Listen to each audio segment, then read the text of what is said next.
Welcome to the podcast. The Drop with Frank and Brian is officially brought to you by Switch Suspension. Switch Suspension specializes in all vehicle chassis components. Lift kits, lowering kits, air ride suspension, wheels, tires, steering, and brake upgrades. They use all the best products from the best brands. And these guys are truck guys. You roll into their parking lot at the shop and they all drive custom vehicles. So they use their products that they sell on their own vehicles. So if you guys are looking for anything for your vehicles, whether you're just starting out or you just need some replacement parts or whatever, give them a call or visit their website, switchsuspension.com.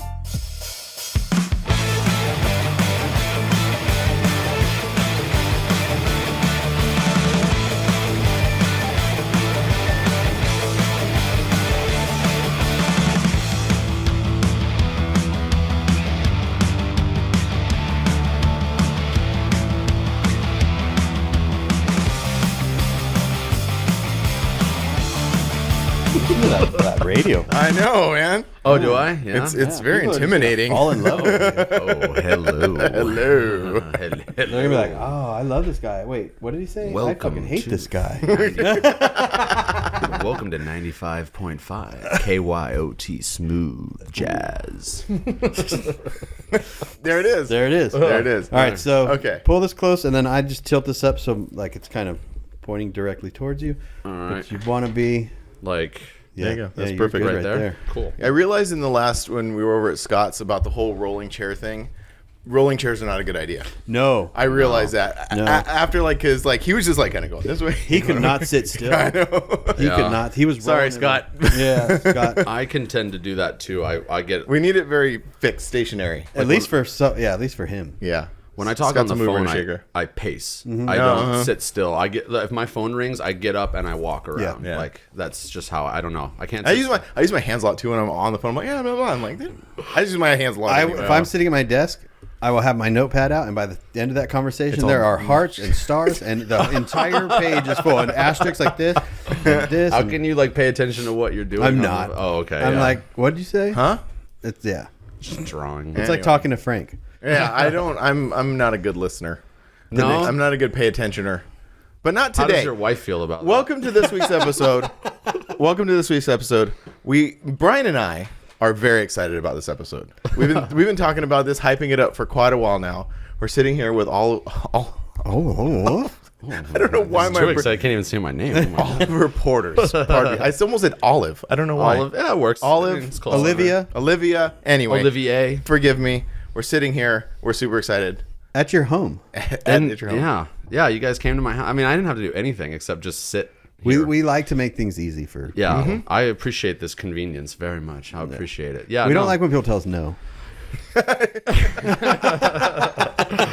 I won't say no. Absolutely no. It's awesome you guys got to come here. You haven't seen my house before, Brian. I've only seen it on Instagram, like social media stuff. I've always been super fascinated. I've always been super fascinated with you anyway, because I don't think we've ever like hung out or anything. Or, Right. like, but you know, you've always existed in the sphere that I've existed in as well. You know, I've Yeah. heard all the great stories and always heard about, you know, their stories. yeah. Yeah. So I've always kind of, as an outsider, You ever looking- heard that saying, never meat your heroes?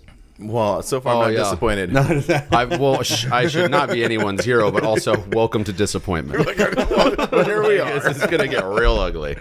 But yeah, no. So I've always, you know, followed along, and you know, your Domination days and all the car shows and your build, your truck, and I've always followed along, been a really admired. Cool. That's From awesome to afar. hear. Yeah, because when you're doing the things you're not aware of all the Right. other people that are like looking in that you don't talk to or see. Or wondering where you're at, or like, Yeah, where I've been. You know, I'm here. I haven't gone anywhere. yeah. I still go to some shows here and there. I'm tired. I'm freaking Man, tired. that should be man. like the theme for being 40 in your 40s. Like, I'm tired. Hey, Well, slow how down. old are you now? I turned 40 this year. oh, so you're you just turned 39. 40. No, I'm 39. I will be 40. Oh. Yeah, I know, crazy. Okay, It's just so- the gray hair and the Dude, beard really started showing up. I got annihilated with gray hair. It sucks. It's like one turned into 1,000, like Yeah. real fast. Like Yeah. that. You look at pictures back like a few years, you're like, what? Where Yeah. was the gray? Why is it Oh, like yeah. this? Like- So I'm 47. Frank's 40. 41. 41. Yeah. So I, through my like 42, 43, 44 was when I went through these weird changes. And I always tell Frank, I was like, and he Puberty's goes, weird. what's wrong? Yeah. It's like reverse puberty. Yeah. Yeah. But I was like, I was telling him, he's like, nah. And then now he's 41 and he goes, maybe. Yeah, I'm starting to like feel it, like feel the effects. Yeah. Oh man, I've been feeling them for a while, but it's probably because of all the things I used to do. Being a troublemaker is a lot of hard work. Yeah. And also you don't want to like leave that space. Like I never wanted to leave the space of like drinking at a truck run and all that stuff. It was my favorite thing to do. Absolutely. And then it started not to be my favorite thing to do. And then I started like health stuff and you're just like, wait a minute. Mm-hmm. Yeah. But I never wanted to let it go. And then there was like this certain time when I just let it go. And I was like, oh. We're going to talk about prostate exams for like the next 30 minutes. I haven't had one yet. I haven't had one yet either. I need one. I'm coming. I always. It's kind of funny because I'm almost like eager about it because every time I see my doctor, I'm like, oh, do I need one? And they're like, no, man. I will let you know. My doctor is a hot chick. No, I'm just kidding. No. My doctor, he said to me, he goes, this is, I know it's not fun for you. He goes, but it's really not fun for me at all. He goes, if you were a pretty girl, it might change my mind, but this is not fun for me. I'm like, okay, yeah, that makes sense. Yeah, you're not enjoying this any more than I am. Yeah. Until they and then do. he stuck his finger in my butt. Yeah, until the next time they ask for it again. And you're just like, oh, wait, I thought you didn't. I didn't get the results I wanted. Oh, I'm no, kidding. the doctor didn't, so he had to do it again. Oh, I see. Not Okay. him. All right. Anyways, let's go. So, Let's get past All right, that. let's real get quick. past that. Let's rewind. Rewind. So we talked about this a little bit before we started, but I had a couple people like we were hyped. Me and Brian are super hyped for this. Yeah. We're other people who know you and have existed in the scene as well are hyped. But I got a few questions. Are like, wait, who is this guy? So who I are love you? that. if you wanna catch maybe those people up, I love that. Who are you? Where it started with just bought that Tacoma. I mean, I was always into mini trucks. I started with You were, but how were you always into them? Where did the truck thing start? Mini Truck and Magazine is what started it. Did you just walk into a store and pick one up, or? And one of my buddies in high school was really into mini trucks too, and my buddy Kevin, who actually back in the day had a truck that was in, I can't remember if it was in Street Trucks or Sport Truck Magazine. The same people that don't know who I am probably don't know what Sport Truck Magazine is. Oh man, that's very true. That could But be yeah, true. I always just thought mini trucks were super. And my first truck was a '94 Toyota, and so it was like you could either Marty McFly it or you could mini truck, And so I got just following the magazine and looking at show pictures, and you're just like, wow. And then, growing up in Arizona, you got to see the Time Machine like a lot. Oh, yeah. And so when you see, and still to this day, like got to be like. That's the GOAT. That's the Michael Jordan of mini trucks, in my opinion. I've seen it 1,000 times, and it's always cool. Definitely. So Arizona had a really big mini truck scene. So I would go on Saturdays to whatever cruise night there was, until it got shut down, and then it popped up somewhere else in the valley. And then I bought that Tacoma.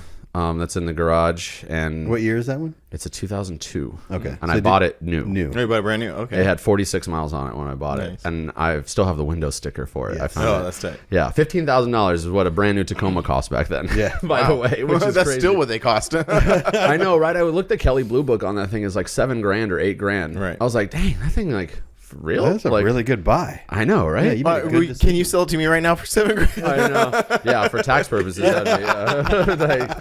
No, but so yeah, then that Tacoma, like I avoided every warranty like right away on that thing and started going to shows. And I remember I just painted the blue flames on it.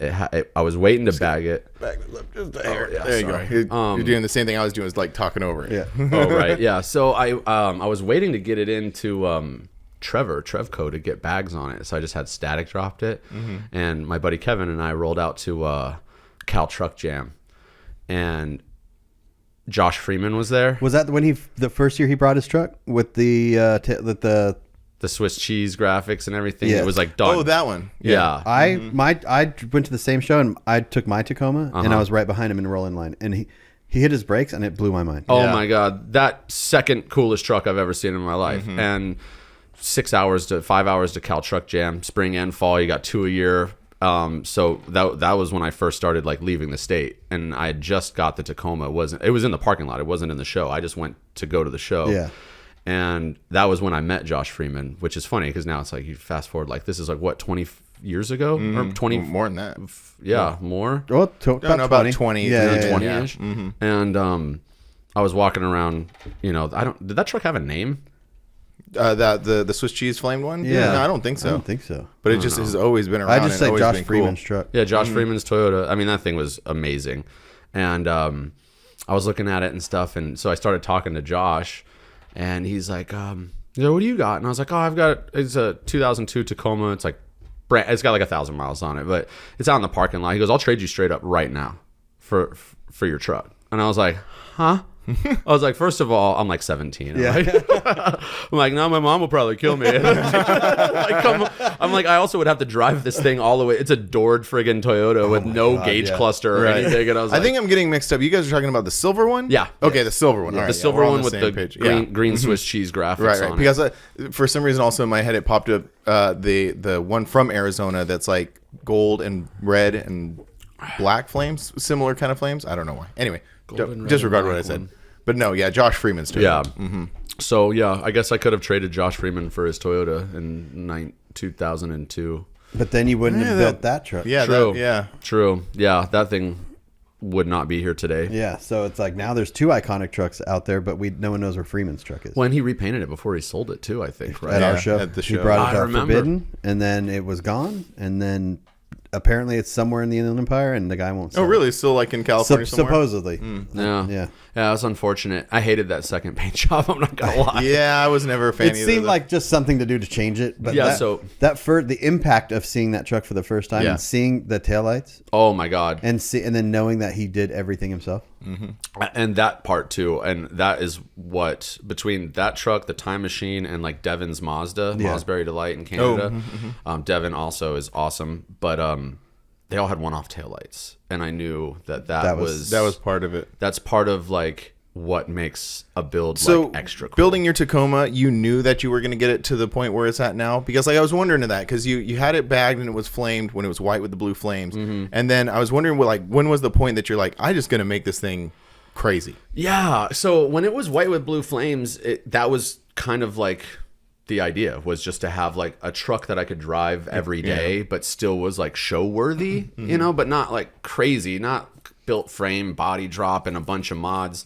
And then after a while, taking it to shows and just kind of being in when truck shows were like mild, wild, radical class and stuff. And I was like, it started to get boring. Yeah. And Especially going to that many shows. yeah, going to that many, I took it out to Texas Heat Wave. First show I ever went to was Forbidden Fantasy, out of Arizona. The first truck show I ever went to, which was awesome. It was super cool. I was like, man, this is crazy. I'm like showing my own truck in California. That's cool. Because I'd only been to Arizona shows, and then I took it up to Oregon for Drop Zone. So I've been a lot of places. You were with it. one of the first guys to do that, to just start traveling and like taking your truck everywhere. Like back in those early 2000 times, a lot of people were traveling far. No, I don't know what year it was, but Ernie and Steve drove the Mitsubishi to Greenville. To Greenville. And that was probably a year before I started doing it too. Okay. And then also like Devin going down to Rezo with the Mazda. Oh, yeah, yeah, Mazda. yeah. That I mean, there were people doing it for We just sure. didn't know about it too much because we didn't have Social media. That's but true. It wasn't definitely not like it is now. Right. Yeah, it's definitely a lot more. It was not as often, and yeah, Brian said, it wasn't as prevalent because you didn't see it. You found out about it later when the magazine came out, Yeah. and you're Yeah, like, "Whoa, that truck was at that show." yeah. Such a good feeling, but also there was not a need to do it. Because there were so many shows. There was shows everywhere. Oh yeah, you didn't have to travel. No, like you'd be like, I'm gonna go to Arizona or I'm gonna go to California. But other than that, I mean, you had the bulk of your shows right here. Yeah, that's right. That's a good Being in point. Arizona, going to California was like the creme de la. Like you had to go to California. That's where it was. That was like Mecca for shows. Between Rezo, Forbidden, the Cal Truck Jams. I mean, they were. And then when Freak Fest was going on, Oh, yeah. remember that? Yeah, those were I just wild. forgot about that. You attended those, right? I attended all of the Freak shows. Yeah. Did you? And you? Oh yeah. I went to all of them. Yeah. Like, did you go to the one the last one, the one in Yeah. San Bernardino? No, I did not do that one. That didn't count. Yeah. But like, Yeah, right. But the The ones two in Bakersfield. Bakersfield were wild. Yeah. They were wild. Those were something, man. But yeah, no, it just kind of got out of control probably like around 2005. It was, it turned into body drop and then stretch back window. And then, if you have friends with Carrie from IF Customs, you're gonna end up with a chop top, and you're gonna end up with a lot of other things, because Kerry is a mind that thinks about just radical, cool things, but like, which is the timeline that man took is so weird, because he went from that to this crazy, and now he got into politics for a second. Yeah, he did politics for a minute in California. Yeah, and then now he's like sells insurance or something. I believe he's an insurance salesman. Yeah. He went backwards. Not backwards in the sense that he just usually you get bored selling insurance and then you build radical trucks later. He was like, I used to be cool and now I wear a not just tie. radical trucks, but just like in a dingy shop, just cutting like metal everywhere. Oh yeah, he was always black. I mean, his hands were dirty. They would leave the shop and just drive to Mississippi. There was no like prepping or anything. Yeah, like no that. sleep, no shower. Kerry is one of the cool. I still talk to him pretty regularly, and he's awesome. Genuinely a great human being. But yeah, and there's 2 trucks in my garage right now that both have been chopped, sectioned, bodied, and everything by Kerry. And also Bob Grant has had a hand on both of them as well. And they're like 2 of some of the coolest, awesome metal fabricators out there. Yeah. But yeah, once Kerry got a hold of that Tacoma, things got crazy on that truck. What were the conversations like? Was it you were here and the truck was there? Was he calling you, giving you ideas throughout it, or was there a plan from the get-go? There was no plan from the get-go, aside from like the whole inside of that bed. That was all Kerry. Yeah. Because I remember he would call the taillights were my idea. I don't know who came up with the wraparound body line on the tailgate, but that was Bob made the skin. Bob made the one-off bumper, and he just he called me and I was like, dude, what do I do with this opening on the bumper? He goes, it's upside down. I go, no, I'm holding the bumper the right way up. And he's like, no, it's the grill upside down. I go, no, it's not. He goes, no, if you take your grill and you flip it upside down, that's the opening. And I was like, oh, no way. I was like, that's really smart, Bob. Not awesome. My idea. I can't take credit for any of that. And Kerry, I remember calling me and he was like, what do you want to do with the inside of this bed? He's like, your frame is all weird and contortioned because, there's lots of tube work. And he goes, plus you got your wheels coming up in here and your gas tank is under there and batteries and air and all this. And I was like, I don't know, man. I have no idea what to do with the bed. He goes, I'll come up with something. And he did. And the first time I saw it was when I went to pick it up. And I was like, whoa, man, you went crazy on this metal work. All him. He did all of that. That's cool. Who bagged it? The original bag job was Trevor he had a shop called Trevco, which he was in Farside, if you remember that club. Yeah, Farside, And they used to put on Novemberfest here, which was an awesome show. Mm-hmm. I went to one at the Tempe Town Lakes. Yeah, the Tempe Town. Yep. You would see Far From Losing there. You'd see the Time Machine. Was... cool show. Good luck winning Best of Show when those are the kind of vehicles that were around. Yeah. If that's like what you're after. But the Trevor was the original, and then the body drop came later by Jeff at Devious. Oh, okay. So he kind of went through the suspension again, and then Kerry, once he got it, he kind of went through the frame a second time. So he kind of sort of bagged it again, I guess. Mm-hmm. So he came up with the back half and the no, that was all Jeff. Oh, that was the other one. That was all Jeff at Devious. So Jeff did all that. I said, Jeff, don't put the Devious logo in the back like you do on all your trucks. And he was like, okay. Really? And then he did it. And I was like, damn it. You didn't want that. No, I was like, man, I'll put a logo on the truck, but don't put your name. I mean, I get it when airbrush artists sign their names and stuff, but it's man, it's right there. And it's not. It is an interesting topic. Yeah. Because I'm the opposite. I do like that stuff. I like, because when I was building my truck, I knew that eventually this truck will end up in somewhere that, far away from me or something. Mm-hmm. And I always wanted to, whoever ended up with it, there was no doubt exactly who did it. So how sometimes there's trucks where they're like, this shop bagged it. And they're like, well, how do we know that shop bagged it? Well, and so when I had mine, I said, put your logo wherever you want as many times as you want. So it's on the fuel cell and it's on the front suspension and it's, so just because I knew that maybe someday someone will find it and be like, oh, this is so cool. Oh, this person bagged it and this person painted it. So that was kind of the opposite. No, I get that for sure. Yeah, I mean, you want to give credit where credit's due, but the cool part is the truck was on the cover of Mini Truck. Well, I mean, yeah. So there you go. So now it's all frozen right there. So if you want to know what, if you want to know who did what, just look at the special thanks, at the bottom. But I mean, I didn't know that was good. When I got the truck blue and white flames, white with blue flames, when it was featured in Mini Truckin', that was the end for me. I was like, awesome, I got a feature in Mini Truckin' magazine. So when it got crazy down the road and now it's in tan primer and Kerry's chopped it, it's got suicide doors, all the metal work and body mods are done, but it's got no interior, it's got no paint job. and it was like that for years. Yeah. And I hated going to shows with it because it wasn't done. And to me, it looked like, poo or whatever. Yeah. So I'm really trying, man. I'm really trying. You can say whatever you want. Oh, yeah, really? you're good, Yeah. you're good. Oh, Yeah, I thought you yeah, guys yeah. don't swear on No, this. no, we don't go out of our way to do it. Yeah. Oh, If it's a natural thing. it's for me. I just swear in general. Yeah, that's fine. totally fine. We just hit the explicit button on when we upload the podcast. Oh, And then okay. people are like, what? What? Oh, no. Yeah. Oh, beep. All right. Well, there might be some in there later, No, but you're I've good. definitely You're been fine. conscious of my No worries, word man. usage. Just still get naked. Oh, damn it! That was like how I was That was the grand finale. I was gonna end the whole thing. With All right, just guys, the go home. strip go home. tease. Yeah. With the backdrop. Yeah. Yeah.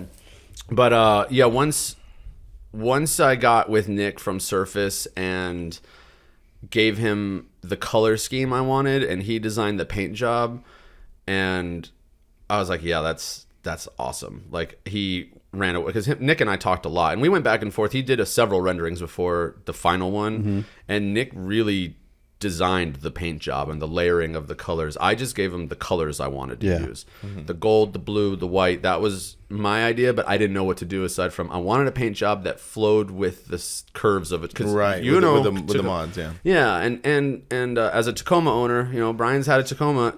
Tacomas are sexy trucks, man. Oh, they are. They have They are. Yeah. their body lines are really nice, and a lot of people that paint Tacomas ignore the body lines entirely, and I'm like, what? Use what's already given to you on the design. So I wanted a graphic job that float. I didn't want flames again. I didn't want the tribal stuff. I wanted something that was gonna last. Complement the lines. Yeah. And complement the lines, but something that would still be cool down the road. Now, when you're building something that you want to still look cool generationally, you don't know if you're going to succeed because that timeline hasn't existed yet. Right. You're just hoping that, hey, this might still be cool in 20 years. I have that problem with my Tacoma right now. Everyone's like, what are you going to do with it? I was like, I'm going to paint it white, but I'm going to paint it like a pearl white where you can see the body lines. They're shadowed. You know what I mean? When you look at it, it's not blinding white because you're going to lose it. And I was like, because I don't know what I'm going to do with it later. Yeah. And then I was like, this is the red one, right? the red one. Yeah. Yeah. It's over in Apache Junction getting all done. Is that at Panda? Panda. Yeah. Yeah, he's a cool kid. Yeah. And his shop has been getting a lot of attention. You say kid, he's 3 years younger than you. Yeah, he just looks young. He looks younger. He's got a youthful appearance, I guess. I don't know. So I say kid, but yeah, no. So we had him on the podcast. I don't know when it's going to air, but when it does, you need to listen to that episode. Oh yeah, is it good? There's a amazing. story in there about how he got into No Regrets. That is one of the best stories that anyone can, if you listen to it, you're like, you made this up. Yeah. Really? It's so good. Oh, cool. Well, hey, I'm glad I'm that not you're gonna tell promoting you. another episode. Yeah. Go watch that episode. But by the time you listen to this, you'll have already listened to that, Yeah. right? Yeah. Well, hopefully. We don't know. I want you to, We'll see. because I don't know what you listen to, but if you do go listen to that, even fast forward to it and find it, Uh-huh. you'll appreciate it. Honestly, I don't listen to podcasts at all. Yeah. Someone will suggest one to me, and I'm like, oh, I'll go listen to it, like an episode or something, and then I move on because I listen to a lot of music. Yeah. I drive a lot, so music is everything. Yeah. And I probably should listen to more podcasts, but obviously I've listened to you guys because if I'm gonna be on, You want to wanna do your research. I should probably understand what it's like, Yeah. what to expect, because I don't know what you guys do. I don't know what you, You don't know what about. you guys are up to. I mean, I know who you are, and Brian and I have talked a lot. Obviously, this is our first time chatting, but it's I was just curious, Yeah. right? So I listened through a few episodes. I'm like, all right, yeah, it's a couple guys talking about some shit, that's it's- basically all we do. which is awesome. What are you up because- to today? Nothing much, man. Yeah, right. So back to your Tacoma with Nick doing it and then it going to paint. yeah, so then I loaded that thing up on a trailer and sent it to Sprangles in Illinois? Belleville, Missouri? Illinois. It's just Right us- on the border, It's right? I mean, you can say St. Louis, but it's in Belleville, Illinois, and that's where Kyle Birch worked at the time, who also is another Toyota cover mini truck guy. He moved down there from North Dakota, and between Kyle, I mean, that truck would have never gotten done without Kyle. Yeah. And the only reason I got in touch with Sprangle was because Chico from Negative Camber put me in touch with him, and that they ran away with that truck. I mean, it got paint, interior, stereo, everything. It was like, here's all the MTX stuff, stereo went in it. Oh, the interior and everything. Oh, and it was all done at Sprangles. Really? Oh yeah, and then they delivered it to SEMA, and What year was that? 2012. Yeah. SEMA 2011. SEMA 2011, November of 2011, I think. It was the same year. Courtney's 53 was there. Yeah, and it was the same year that I towed Mike Alexander's black Tacoma. Yep. Yep. Yeah, we left here, drove to Virginia, turned around, drove to St. Louis, and then drove out to there. That was probably one of the best SEMA years for mini trucks. It was a really good mini truck year for sure. And then, and so the Tacoma was parked right next to Courtney's Chevy. Yep. And then my dad's 53 in the garage, that was parked directly behind Courtney's. They were both there. That's awesome. It's crazy. I've only ever taken a vehicle to SEMA once, and it was 2 vehicles. Yeah, that's really cool. But so once it got painted and done, then the cover, Johnny shot it for the cover, and I was like, I thought it was cool having a feature, 10 years earlier. Right. Shot it in Moreno Valley, by the way. In Moreno Valley, yeah. He shot it in the same exact place that he shot the Tiki Mazda. Yeah. Do you remember the Tiki Mazda that was on the cover? Mm-hmm. This isn't the one where you do a lot of your shoots against those hills? I've never done a shoot there for a magazine. I've done some personal stuff there, and I don't think that spot is there anymore. I think the road goes through now. But yeah, it was. I went down there with John to watch him do it, and I was just like, oh. Right at sunset, it was cool. And then he did the rest of the pictures in studio. Because I was thinking, how cool would it be to have the truck in the white studio on the cover, like how they used to do. 20 years ago, all the covers you had to be shot in California at the studio, white backdrop, and then anyways, but John shoots his sunset stuff. I mean, that's where is amazing. And the funny thing is, I met John at the very first truck show I ever went to. And we've been close friends ever since. Yeah, that's awesome. And it was at a truck expo in Avondale at PIR, and he was there when he was working for Sport Truck magazine, and we met there. And then every show I'd see him, and we'd get together, and and it's hard not to be friends with John. It's also easy not to be friends with John. It's also very easy to not be friends with John too. But yeah, once it came out on the cover, I was like, wow, like that's the pinnacle. I mean.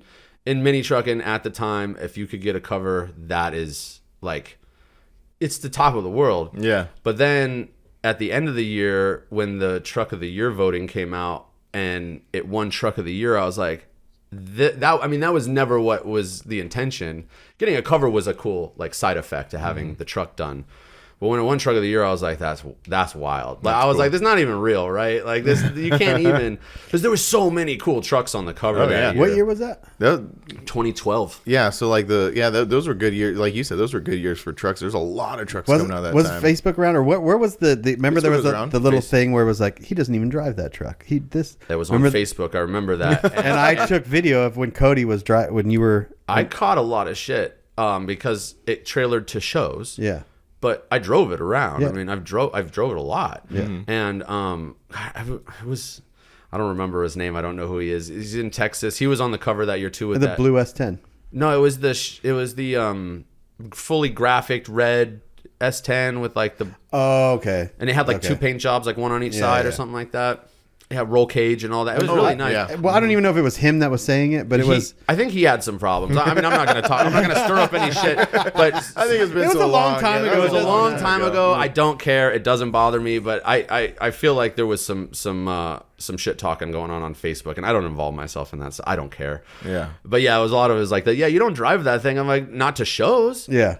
I mean, dude, it's got it just got a $20,000 paint job on it. You know, like. Yeah. Maybe later, but no, I'm not driving. You know what's nice about going to a show that's 1,500 miles away is having your truck on a trailer behind you and you're sitting in a nice, comfortable, like Super Duty. Yeah. Side note on that. Yeah.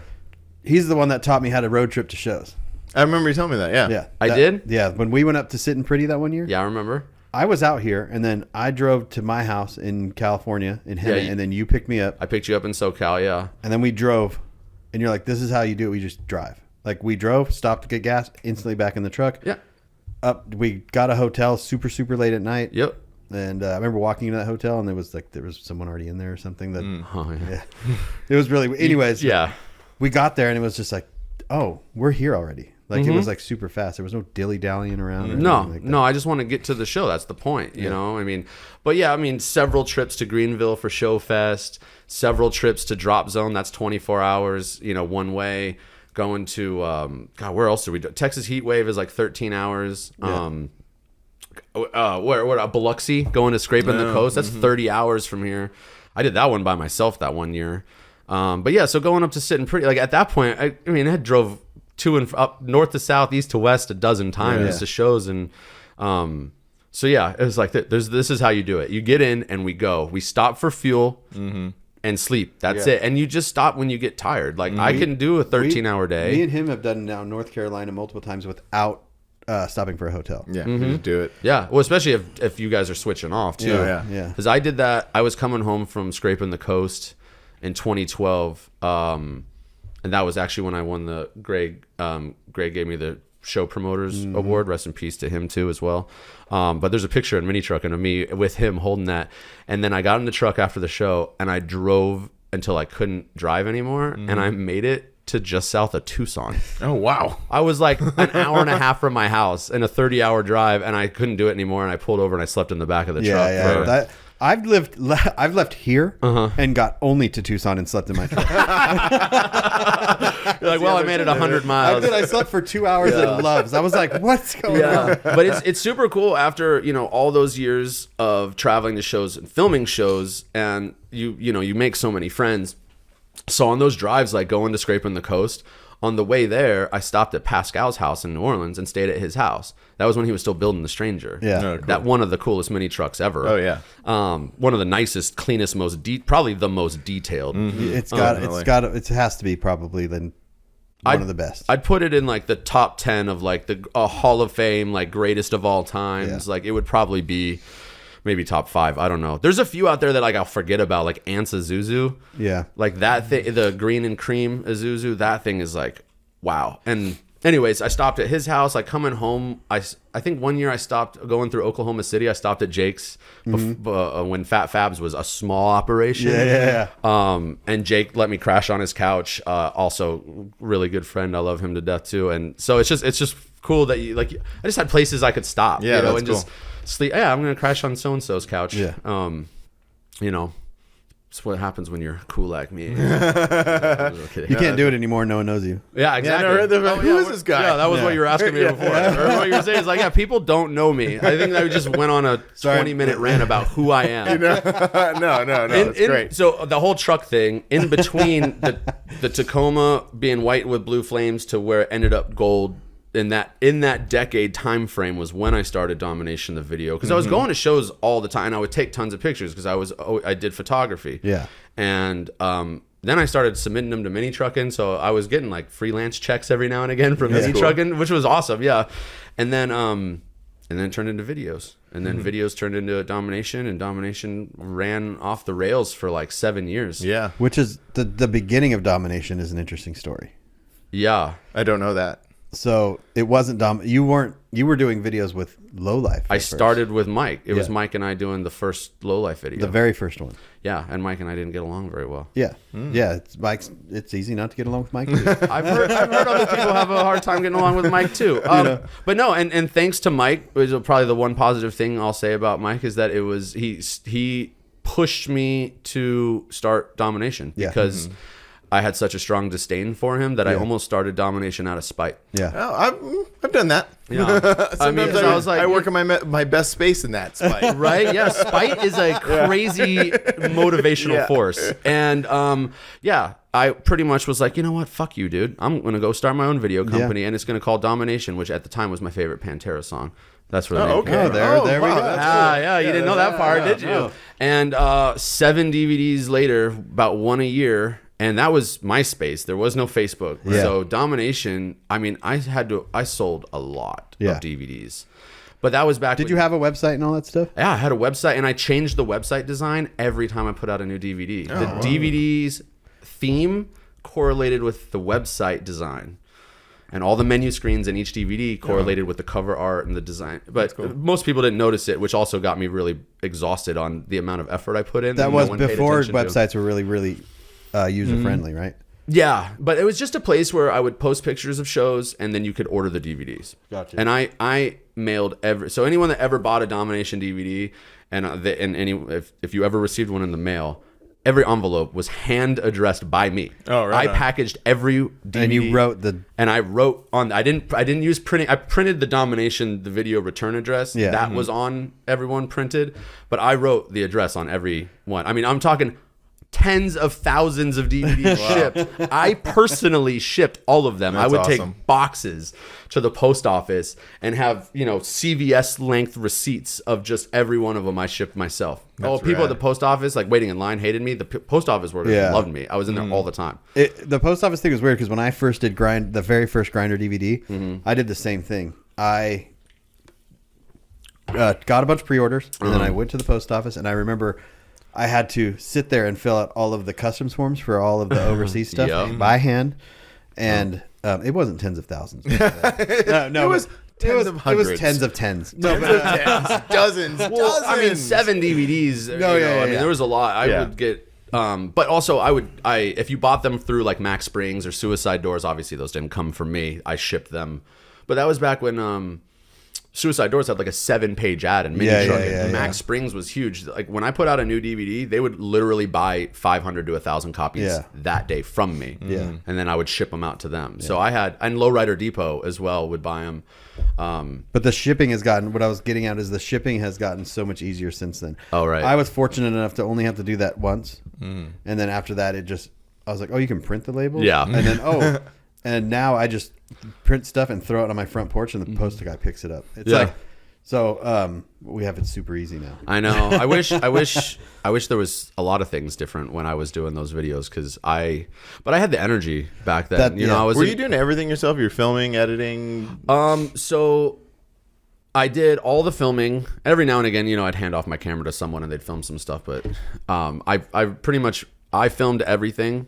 And then a buddy of mine that I went to high school with and grew up with, him and I would sit down and I would orchestrate like the editing and he would do all the work because I didn't have any editing software. I didn't have anything.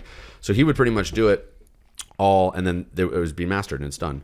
Was it, were you still on tape or digital? I was on mini DV tapes. So you'd have to take the tapes. How did that process work? Oh my God. Converting the tapes onto the computer is like process.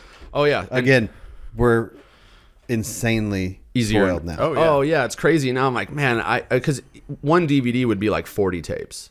I knew I was ready to start editing a DVD once I had enough footage, and enough footage was about 40 to 60 hours. That's crazy. Upload all of I have every tape. Of one show or like Upstairs. just like a year's worth of filming. It would be roughly like 9 months. It depends on how many shows I'd go to, right?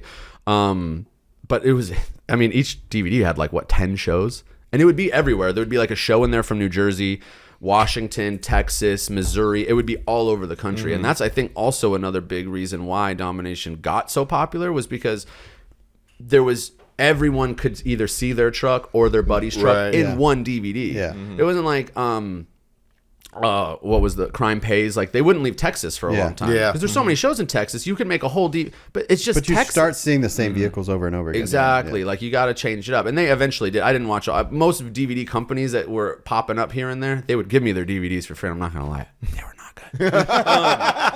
I agree with you. There's A lot of them were. It got to be very unmotivating because after the amount of time, and I've gone back and I've watched them now and I'm like, wow, Oliver, like that's what you were putting together. Like it would be so. That's what you thought were good? I thought that was good, I guess. But it was a bit better than whatever. But I think I just had a different perspective on things, Yeah. and when I would watch other videos, I'm like, man, any joker could just take a camera and walk around a show and put some music on it and sell. And people on the internet were like, oh my God, did you see this new blah blah blah DVD? It's amazing. I'm like, well, if you think that's amazing, why am I putting this much effort? We I go run through into that that same too. thing. Yeah, I run into that because, too. Well, there'll be a guy that walks around a show with his phone Uh-huh. and just throws some music on it and gets 100,000 views, and then Yeah. we'll spend X amount of hours, Right. like making sure that this clip makes sense after this clip and makes sense after this, in the song, and it goes all together, and then Yeah. it's like, oh, 2,500 people watched that. That's cool. Yeah, awesome, really cool, Yeah. and like a third grader farted on camera. Right? Like, so the last DVD I filmed and edited all entirely myself. So in my opinion, the best one was probably the last one. But that was 2009 Yeah, Which- it was a long time. Now I didn't realize that it's quite a long time ago. It's crazy to think that it's that long ago because it doesn't feel like I was like, yeah, those videos were just recent. And I'm like, holy shit. Like, they're not. 2009 was the last DVD that was run for cover. And that one I did all entirely myself. But yeah, I mean, What stopped? Why did you stop? I mean, well, when I had a kid. That does it. Yeah.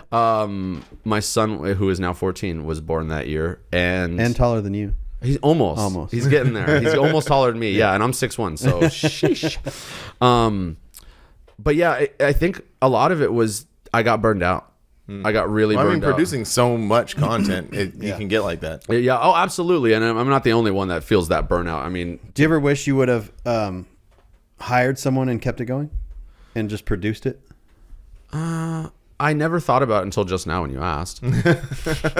You're all like, No, I only say that because I'm going through that same thing now. No. I'm 47 and I'm like, am I going to be 55 running around car shows filming? Right. Yeah. Do you So want to be that guy? I don't. Exactly, right? So I would like to continue to enjoy car shows on the booth side Yeah. and the merch side and all that side. Absolutely. And maybe get collabing with long form content somewhere somehow. But so I have been starting to reach out to different people to help what is started keep going. Right. So that's what I was just curious if that ever crossed your mind. Not really, because I'm a control freak and I probably would not be content with whatever someone did and then I put my name on it. You know, if you didn't film it the way, why is your shadow in there? Why can I see your reflection in the paint? You know, it would just, I would be too nitpicky to where, and the guy did way better than you and you're like, this sucks. Get out, you're fired. Yeah, absolutely. I was like, leave this. I said, you're supposed to be just a little less better than me. Like, don't succeed. Like, you can't. No, I don't think I'd be able to like oversee something like that. And especially being that like I did every video, all 7 of them. Actually, it was 8 because one was a double DVD. That was the Australia one. Because I was the first mini trucker to go. We were to going to talk Australia. about that. Yeah. All right, we'll get there. I didn't want to jump. Someone in. mentioned it. Oh, did they really? They did. Okay. Yeah. Oh, I think I saw that on the Instagram. Yeah. I know who that is too, and he's awesome. Negative camera, right? Yeah. Yeah. Yeah. Jamie. Yep. Cool dude. But yeah, I think that it would be hard to oversee someone else create and then you would just kind of produced. Yeah. And honestly, I just kind of let it go.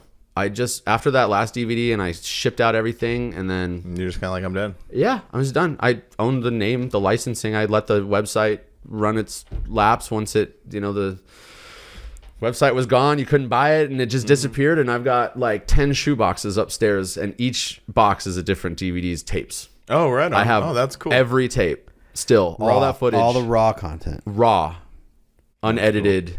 Man. Yeah, there's a lot of mini truck, like just everything in there. A lot of nudity too. Yeah, I was going to say, there was... And Mike, dicks, lots of dicks. Mike Venegas used to come to my house quite a bit, and he would, I don't know what he would go do, but he left his camera quite a bit. And I would take his camera and run around and we would do things and then his camera would go missing somewhere else. And Mike, of course, never kept those tapes. I don't know what happened to them, who but knows? it would be amazing to see Yeah. that stuff. Or not amazing. Yeah, I actually, and I want to go through some of the tapes as well, just because there's a lot of footage of my dad on there. Oh, yeah. And a lot of that stuff isn't on the DVDs. And so yeah, since he's passed, I'm like, I should go in there. But I've got a lot of footage of Courtney on there too. Oh, that's cool. And probably some of Ernie. Yeah, Ernie's on there too. Yeah, lots of fallen brethren are on those tapes. Imagine just sitting there for a month just trying to go through that stuff and just it'll take a lot of time to go. and just a lot of like energy getting through all that stuff. Yeah. Absolutely, for sure.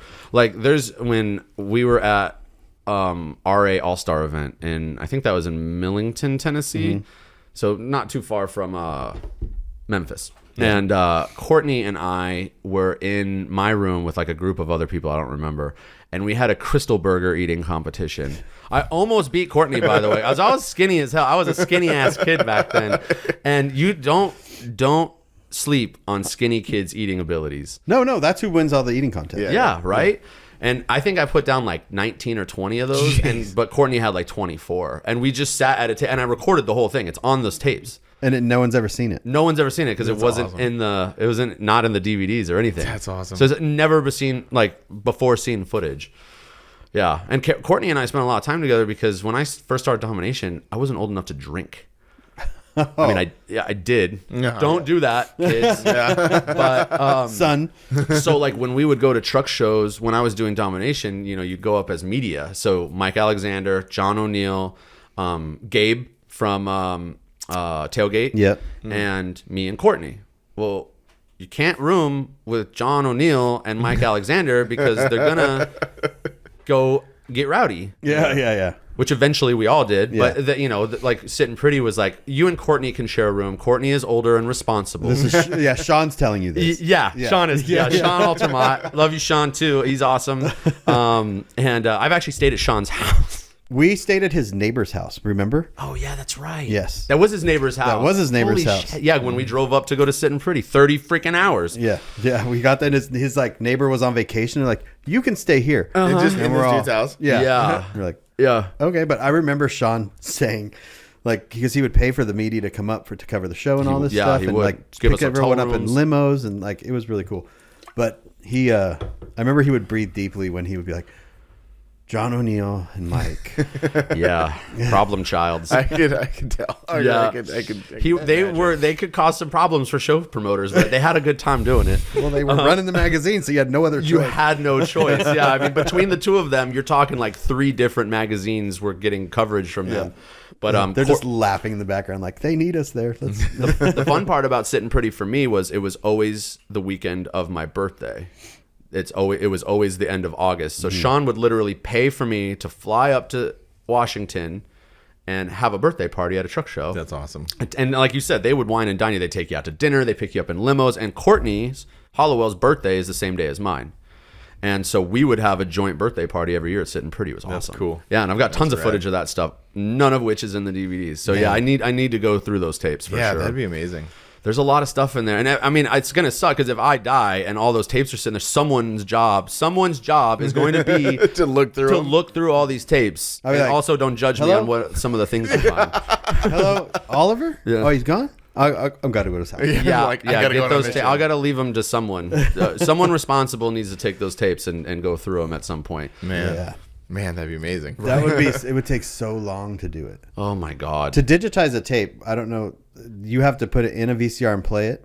Is that how it was done? Because like I just digitized a whole bunch of my old tapes. Well, the DV tapes were different, right? Because then you'd plug the camera into the computer and Yeah. then transfer it like that. Would it Yeah. transfer? Or did you have to play it You had to play it at regular time. Oh. speed? So, but yeah, you would put the tape in the camera, plug it into the computer, and then it digitized it as it played through. So you would have man. a So 60-minute tape with 60 Wow. minutes to upload to That's your computer. yeah. It would take a long time. That's what I was doing with all those tapes, and I was watching them as they were recording them all.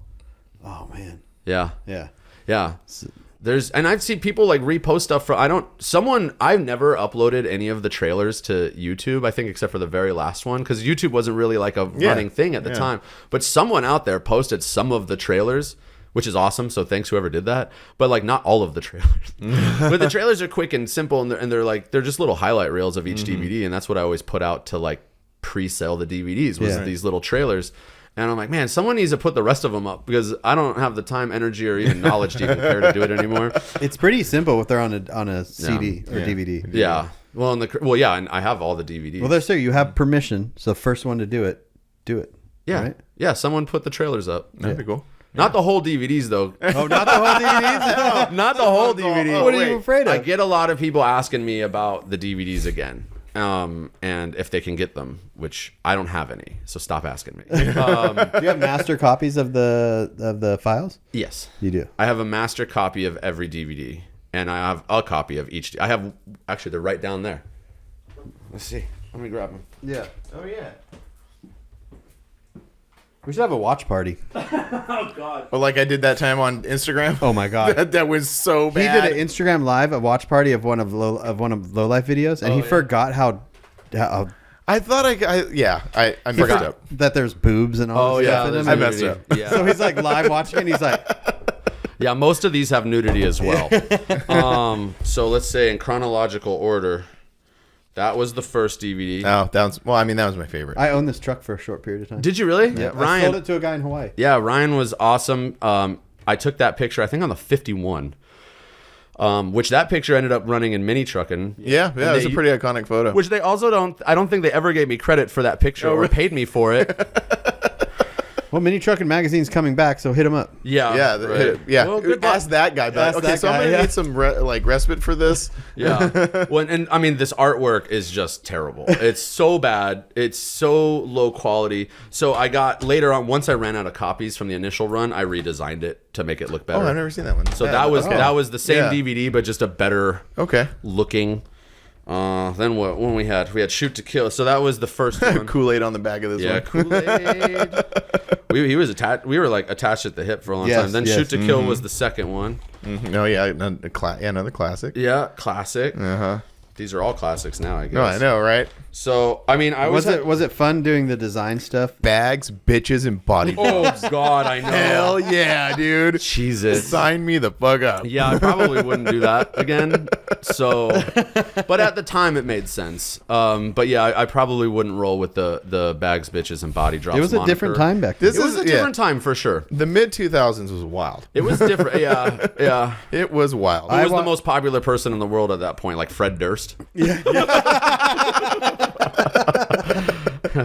Things have changed. Yeah. Yeah. Now it's what's her name? Doja Taylor Cat? Swift. Taylor Swift. Yeah. I'm on Doja Cat. There's two completely different people sitting across from me at this table. So, but I always had a lot of fun naming these. This was the third one. Here Comes Trouble. That one had like the Wild West, like shoot 'em up kind of type artwork. Yes. And then I had different people design each cover. I was going to say, like, did you have the idea and you had someone design it? Yeah, I would have someone design them for me, but I had like each one I had an idea. Like, okay, I'm like, Shoot to Kill didn't really have a theme. I didn't start doing the themes until the third one. When Here Comes Trouble came out, I was like, all right, let's do it kind of like an old Wild West. That's Vaughn's truck. Vaughn, yeah. Yeah. That truck's sitting on a lift right now with like 22s on it or something like that. Like, he Jesus. was in the middle of doing Is it. this the one that... Wait, did he pass away? Yeah. Oh my God, yeah, I forgot. I remember hearing about that. That's unfortunate. Vaughn was a very quiet, very reserved guy, but he was super chill and really nice. Yeah. I liked him a lot. I took that picture at Midwest Drag Fest in Missouri. Missouri. That was a good time show. And then what came next? World Domination. That's the double disc one. I don't think I actually don't think I've seen That's that the one that has Australia on it. I don't And remember either. It's hard for me to remember any of this. Oh, really? This Yeah, is the it's- one where I went off the rails and people were like, "What the fuck are you doing, Oliver?" I'm like, "There's not even a truck on the cover." But in 2005, I was really into that like flash art tattoo stuff. Everybody was. It was huge, right? Yeah. And so I really I changed the Domination logo is all tattered. It's got the old tattoo artwork, and it's supposed to look like an old world like 1600s atlas type map. And if you look at the discs on the inside, they're like old postcards, Oh, yeah. right? Yeah. That's kind of cool. I don't remember this one. Sorry. Yeah. So that one had Canada and Australia on it. So that Frank was just Now broke it's it. all freaking falling apart. oh, it's okay. Yeah, they're probably all falling apart now. There you go. All right. I mean, it's like it's a freaking relic. So, Yeah. then after that was There Goes the Neighborhood, and as you can see the theme, Here Comes Trouble. There Goes the Neighborhood. That one I changed the logo instead of the guns. It has chainsaws because that was trying to look like a horror pulp art. Blazerado. The Blazerado. Oh, yeah. That truck. Farva. So that paint job that was on Ryan's Frontier when I had it, the blue and silver, was the inspiration for that. Oh, really? Oh yeah, cool. okay, yeah. And then that got repainted. Yeah, but then it was repainted to that gold and Yeah, red. they got flipped over and then they redid it. Oh, they did rebuild that one. Yeah. But yeah, Farva actually drove that and drug it in Tennessee when I shot the feature for that. Oh, right. Oh, and it's got Chris Kudos And when it's it got was Kudo on the yellow. cover. Oh yeah, before it was black. Black, yeah. Kudo, awesome, love him too. Great guy. We had What a lot an of good insane times. man. He He is so crazy, man. Oh, he's wild. He's a wild time. We had a lot because we used to go to Drop Zone all the time Yeah. together. He would come up when I would do the Drop Zone cruise, which I took that inspiration from Carrie doing the IF cruise to Yeah. Greenville. Then there was Shenanigans. That was a good one. Kurt's. That's Kurt's Cadillac on the cover. Yep. That was like kind of for me was like the main feature. Also, his Colorado's on the back there too. Oh, I forgot about First that one. Colorado to be bagged Yeah, and body I forgot dropped, about I think. Yeah, well, it was either that one or that green one. that was in Florida. Oh yeah, I think. Well, I thought that it one was just bagged though. Yeah. Well, what you're talking about? Because I was gonna ask, this one. Yeah, that one. Yeah, because I was gonna ask, isn't this doesn't the guy in Arizona own this truck now? And is it white and green? Oh, but I it's don't- all gutted. I don't know. I don't know if that's the same I don't truck. know. I don't know. And then this was the last one, which was Run for Cover. Yeah. And that one I was going with like a weird circus theme. Is that the? That was Jeff Lewis's Tahoe. Jeff in Tennessee. Yeah. He also had that root beer colored Isuzu pup that was on the cover of Mini Yeah. Truckin'. Yeah. With it was the axle was under the frame. Yeah. Or above the, however it was yeah, under- it was underslung. yeah, exactly. Yeah, so that was a cool truck. And then after he got rid of the Isuzu, he built that and put it on the cover. It had big old stereo in it and stuff. Man, that's awesome. This is a lot of memories. There's a lot. Memories, a lot of nostalgia, man. Yeah, It's crazy. when you hold it in your hand and Yeah. you're like, wow, this like it's a lot. There's Yeah. a lot of content there. I mean, and those DVDs weren't short. Like they were an hour and a half, 2 hours long. I mean, I didn't skim. People don't realize how hard that is because when we did ours, This truck is still around. it's hard to get that truck. much. That, Oh yeah, that that was the Bronco. mini net. Oh yeah. Yeah. That one I shot that in RA All-Star event. The owner now was talking about. I believe the owner prior passed away, and he. Oh really? Oh really? And So the guy that's in the video that I interviewed for pretty that sure he feature, died. Yoda's oh man. Then Yoda's truck, that chop Tacoma. Oh yeah, That was cool. I haven't talked to him in years, but we used to get. I see him all the time. Oh Is he the really? one that stole your cooler? He stole my cooler. Oh shit.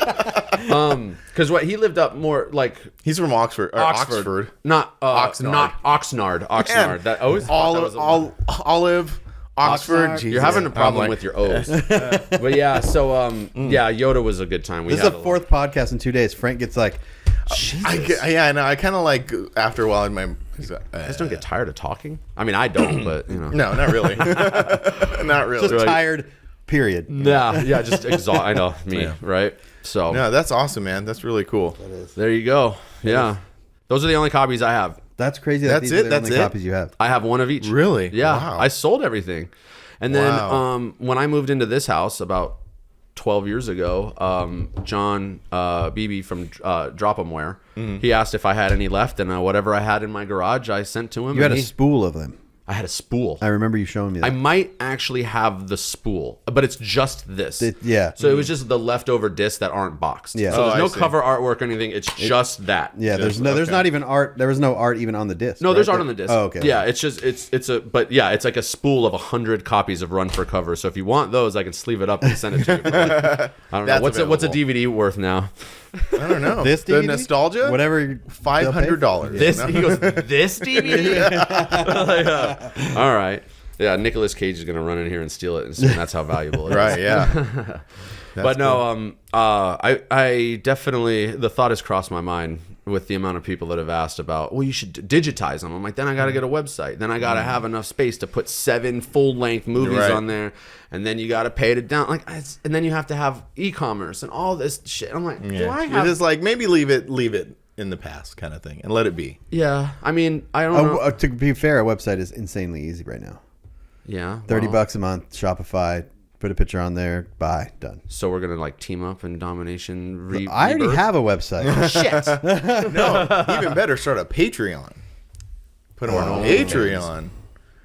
Yeah, I don't know. I'm just Oh, maybe brainstorming here. am I thinking of something else? What? But yeah, it just seems like a lot to deal with to do all that, and plus like get all of these on, and like they were shot on mini DV. It's not this shit ain't Yeah. 1080p. All No, right, like it's no, not, for the sure, yeah. quality is not the same. yeah. So when you get it, you can't be like leaving me 1-star reviews going, well, it's not good quality. I'm like, yeah, because it was filmed. This thing is grainy as shit. Was it 480 or 720? Probably 720. Yeah. Sony VX 2100. HD? Oh, yeah. That's 720, I think. Is it? 720. It's Yeah. still good Still quality. HD. Yeah, that's still good quality. So I mean, It's at the- vintage. it's got a vintage look It's to got it. a charm. I throw a filter on it.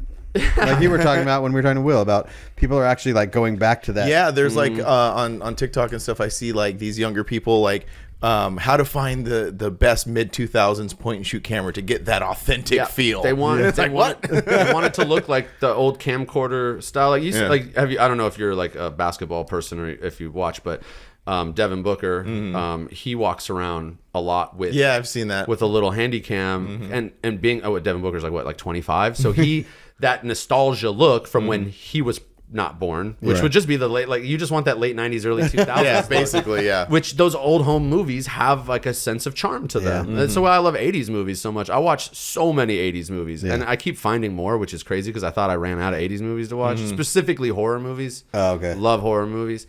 And Really? What? No, this isn't even horror movie related. This is just terrifying to some people. But to me, it's all fascinating. But Which I wanted to get there. We'll get there. We'll work our We're way still in 2009 right we now. still haven't even talked about Australia yet. You brought that up. We'll figure it out. There's a trail. Yeah, this is we have as long as we need for this podcast. There is no I'm here, man. Yeah, All we're right, here. well, for yeah, it. I'm not going anywhere. I mean, I might crack a beer at some point or something. It's 3:00 on a Sunday, man. I gotta. Yeah.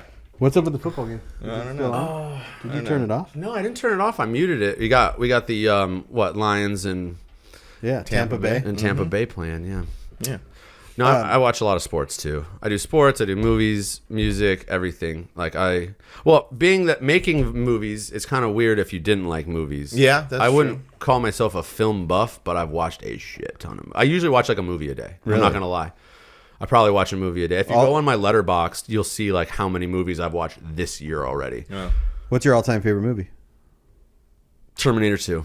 Oh, that's a That's a good good choice. movie. Probably the best movie. I actually Great soundtrack. Yeah. Oh God, yeah. Everything about that movie is Everything great. about that movie is amazing. I remember when it came out, and I was just like, I lost my shit. Like, there's no way. Like, at that time, and still to this day, it holds up really well. But that is probably one of the best movies ever for me. And you can watch that movie. You don't even have to watch the first one. Like No. you can just watch the second one. It's so great. The storyline is so insane too. Yeah. I mean, if Yeah. you really think about James Cameron and what he came up with, like the I the actually whole saw two before I saw one. I never saw the. No, Oh, yeah. I saw one a long time ago. My Oh, dad yeah. watched it. It was. like the first sex scene did you I think I watch ever that? Linda Hamilton making the making of John Connor. Did you watch? It was on Netflix, and it was about that transition of clay molds and stuff into digital, and those guys that sat down in the basement and actually made that stuff happen. Oh, right. Was it on like the movies that made us, or was it? It was. something on It was called Netflix? Jurassic Punk. Oh, I don't know if I watched that one. And it was basically around the guys that did the Jurassic Park and Terminator 2. Alien and stuff too, right? Yes, Yeah. and you would love that. Yeah. Because it's very like the guys that actually did it, and the guy that he's still alive, the guy that did that on the computer, and then brought these other guys down into was a it the basement dude that like actually designed like it shows like the T-Rex running and all that on the computer. on the Yeah. computer? Yeah, I did watch that. And I love tangible effects, but I mean tangible effects over digital effects every day. But that transition time When the guys that were doing the tangible effects and stuff were like trying to they were mad at this guy for Yeah. because it was so good. Yeah. and it was that there was like and the less amount of time. yeah. But I mean, when that early '90s was the arc between the because Terminator 2 had the tangible effects, but But it was done. It was done well. Yeah. Yeah. There were some movies they were showing on that were done Awful. insanely Not so great. terrible. But yeah, Jurassic Park they had tangible effects and they had digital effects. Terminator 2 had tangible and you know, so that was kind of that like period where things started to transition. Now it's like everything is just digital. Like, oh, we'll just do it after, and I'm like, I know, it looks so bad. it's just It's hard to watch new movies. It is harder to watch newer movies, but you can do so much more with the computer. Like make 10 Fast and the Furious movies. Like, none of that can be tangible. You can't. I'm sorry, it's just not going to happen. I haven't seen the newest one, so I haven't probably either. won't. Me I neither. probably won't. I'm sorry. So Australia. So what? How did that? Who did you talk to? Did you like? How did that happen? And why did you do it? It was time. You know, it was time to go overseas. It was 2005, and Jamie hit me up online on Street Source Mag. Jamie Starling. Yes. Jamie Starling, yes, not to be confused with the other Jamie we were just mentioning earlier. Jamie Starling and his brother Lori, rest in peace. One of the most genuinely sweet-hearted people I've ever met. I talked to Jamie Starling on Street Source, and he was like, "Hey, I do ECC, East Coast Cruise, and Still doing East Coast Cruise. I saw that recently, and that is awesome." Yeah. The mini truck scene was pretty small in Australia at the time, but there wasn't much in the way of body drops, but they had some cool and they had trucks that we didn't have here, like four-door Zuzus and Yeah. stuff. You know, I mean, Dual cabs. Yeah, a lot of dual cabs. And their Toyota Hilux is just like a Tacoma, but not. Yeah. It's a little different, which is weird that Toyota manufactured a completely different style Tacoma just for those markets. Yeah. It's like, why would you make two completely different hoods and It's fenders? also not as good looking as our Tacomas. It's not as good looking as ours. I agree. They like kind of dumb down the design. Yeah. The beds like have like bed rails on Yeah, them. that's the part that always like turned me off of those. Like, That's a big industry there, though. They would cap bed rails all the time. oh, really? Yep. Yeah, Utes there. I mean, the little trucks are big, but yeah, a set of 20-inch rims in 2005 in Australia was like, whoa, wow. And so, anyways, yeah, I literally talked to Jamie on the phone one time because in 2005 you couldn't just call Australia, Right.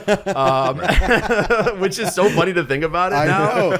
Now you're just like, But yeah, I was just like, oh, my phone's over there. Yeah. But so I bought a plane ticket to Sydney, and I hopped on a plane, and customs was like, you flew here, Just me by myself, and they're like, you flew across the world to meet someone that you've never met before. I have a funny story. When you're done with this, I'll tell mine. Yeah. Okay. And I'm like, yeah. And they're like, you do understand how insane that sounds. I was Right. like, not really. I mean, why is that weird? Anyways, they let me through customs, obviously. And I stayed at Laurie's house in Gosford, which is just outside of Sydney, like a suburb area. So Laurie, again, someone I had never met in the world, just had this American dude. They call me a Yank, by the way. I'm, like, I'm from Arizona. I'm nowhere near being a Yank. All right, but they're like, hey, you fuck it. They swear a lot. So like, it's like, cunt is like bro to them. Yeah. It's crazy. But yeah, it was really cool. It was a lot of fun to see that whole. And I mean, my voice, like I was. By like day 3, day 4, I couldn't talk anymore because they were wearing me out on conversations. Oh, really? Because they never met. Most of those guys had never even met an American before. I was the first, like no magazine editor, Mini Truck and Street. No one had flown over there and they had pictures in the magazines that were submitted from someone in Australia that freelanced, but no one actually went over there and met them yet. Yeah. And after I did, more people did, but I was the first one. Okay, I didn't do a lot of things first, but I did do that one. Yeah. And it was awesome because I was able, and they loved it because now they're going to be on DVD in America, and they had their own DVDs and stuff. Yeah. They gave me. It was crazy. Oh, right on. They had their culture is so tight knit. Everyone was so friendly but they were like asking the like wildest questions, right? Like, how many celebrities do you see on a regular basis? I'm like, what are you talking about? Like 7? I see none. Like, there's no celebrity. We watch it like TMZ or something. Yeah. But I was really blown away when we went out to breakfast and they didn't have biscuits and gravy. Where did you go to breakfast? Was it a fast food chain? No. Well, Okay, we did go to Macca's. Macca's? Yeah, And they have a different McDonald's. breakfast. And KFC doesn't have biscuits there. They have rolls. Right. Yeah. McDonald's is way different there too. Macca's. Yeah. Brekkie? You want brekkie? Yeah, brekkie. But yeah, we went out to, I don't know where we went to breakfast. It was just a restaurant. Yeah, It wasn't but- like but a fast no food. biscuits and gravy. They No- don't have gravy. No refills on your sodas. Oh, I don't know. I didn't know about I that just one. remember I got a soda and it was this big. Oh And I my was God. like, Their pancakes are about silver dollar size. And then I was like, biscuits and gravy, country fried steak and gravy. And they're like, what are you talking about? What? And I was like, country fried steak, gravy. Like, you guys don't have that. And they don't have breakfast gravy. They have brown gravy. White gravy doesn't exist there. And they're like, no wonder all you fucking Americans are so fat. You Well, guys we have- also don't have obese people. Yeah, they don't have that either. And I'm like, yeah, they're like, of course you guys are all so fat. You eat fried steak and gravy for breakfast. And I was like, shit, you're right. And I was like, but seriously, you guys need to get biscuits and gravy. Yeah, that's just delicious. They might have it now. They probably do. They also have obese people now. Oh, do they have Yeah, that we now? have. We've come full circle. Yeah. Yeah. Everyone was so thin and attractive and healthy. They all had skin cancer, I'm sure. But but no. But anyways, yeah. No, I loved Australia. That was a wild ride. And then I was back in 6 days. Oh, wow. Yeah, I flew home on Halloween, which was when does Halloween fall? Right in the smack dab start of SEMA. So I landed from Sydney to Phoenix. You landed in Phoenix? I came LA and then LAX Okay. and then Phoenix. Yeah, there's no flights gonna to say, yeah, Sydney from Phoenix. I got home and then I hopped in my car the next day and drove to Vegas. How was that? How was that? The fact that I was able to do these things Yeah. just shows how much energy I had as like a 25-year-old Yeah. or 24. I was probably even younger. Because I left college for many, many years thanks to Domination, it took up all my time. I stopped going to school. I was like, I'm a college dropout. Yeah. So I went back to college, and I drive to SEMA. At SEMA for like 2 days. I fly home. I leave my car. My buddy Kevin, who I was in my story earlier, I fly home for a midterm that I couldn't miss on that Wednesday, and flew back the same day. Whoa, that's crazy. Finished SEMA and then drove my car back home. All after I just spent a week in Australia. That's crazy. I was man. dead. Like I was dead. Yeah. But the content that made it into these was priceless. Right, So, for sure. Yeah. And that was the ECC. It was in Batesman Bay, right? Yeah. Yeah, just south of Sydney. Yeah. I mean, we drove. I mean, we stopped. I forget what city we stopped in, and we stayed the night. We got a hotel there, and they, partied. Maybe it was different because I don't know. I thought that's because I went in 2010. Okay. And there was a guy that hit me up on the internet, and he was like, "Hey, I want to start a chapter of your club down here." Forbidden Australia. Is there a Forbidden There is a Australia? Forbidden Australia, That's yeah. wild. So I was like, "Well, I don't know you." Well, here's the funny part. It was that guy was best friends with this guy Jacko down there, who was in No Regrets, Okay. which was just really weird. That me and Ernie were very good friends, right. And that. So I was like, "Well, yeah." I was like, "That's fine." Da da da. And he goes, "Well, I'll fly you down here." And I was like, "Okay." So you didn't even have to buy your plane ticket? No. You son of a bitch. Jamie Starling, you poor broke bastard. I bought my own ticket. It was like $1,300. Yeah, I At that time. I flew to Brisbane, which was up Oh, north. yeah, you were up there. Yeah, and that's where all those guys live. And I land and go to customs, and the guy that my friend down there, Malcolm McDonald. That sounds not real. It does not sound real, but Malcolm this McDonald. sounds less real. Okay. He didn't want to be on Facebook. He was only on Facebook as a dare from Jacko and those guys, and then he found Forbidden Fan. And I don't know how it all happened, but Okay. his name on Facebook was Mal Van Peniswinkle. Okay. That sounds more That's real all than his I real knew name. him as. Right, so you didn't even know his actual So name. customs Get was the like, customs. "What Who are you here see? for?" Yeah. And I was like, "Oh, "Oh, penis winkle." Yeah. I said, and I have this on tape because I took my camera and set it down so that I which have is the illegal. audio. Yeah, yes, it is. Very Yeah, illegal. very illegal. When I went in 2005, that wasn't that long after 9/11, and they made me scrub my tape that I recorded in the airport. Oh, really? Yeah, Wow. security stopped me. I was just like, I'm in Australia, like selfie recording, Yeah. which wasn't a thing back then. But yeah, no. Anyways, continue with. But the yeah, story. so she said, "What are you here?" I said, "I'm here to go to a truck show." And when you say truck in Australia, it's diesel truck. yeah, because all theirs are Utes. They're little. Yeah, they they're said car trucks. truck show. And I said, "Oh yeah, my friends are out here. They're out there to pick me up. What's your friend's name?" Oh, Oh, I said no. Mal. And she goes, "Mal what?" And I go, Malfunction. I said, "I don't know." She goes, "You don't know his last name?" she's all, "Sir, get back on the plane." I said, she said, "Where does he live?" I said, "In Brisbane." That's Where? yeah. I said, "I don't know." I go, "He's out there. Go talk to him." That's what they did to me. They were like, "Where?" I'm like, "In Sydney," and they're like, "That would be like saying in New York." Yeah. Right. Yeah, Right? And yeah. I'm like, "Oh, I don't know. I've never been here before." Yeah, I know. I'm American. I'm stupid. Like, I don't know.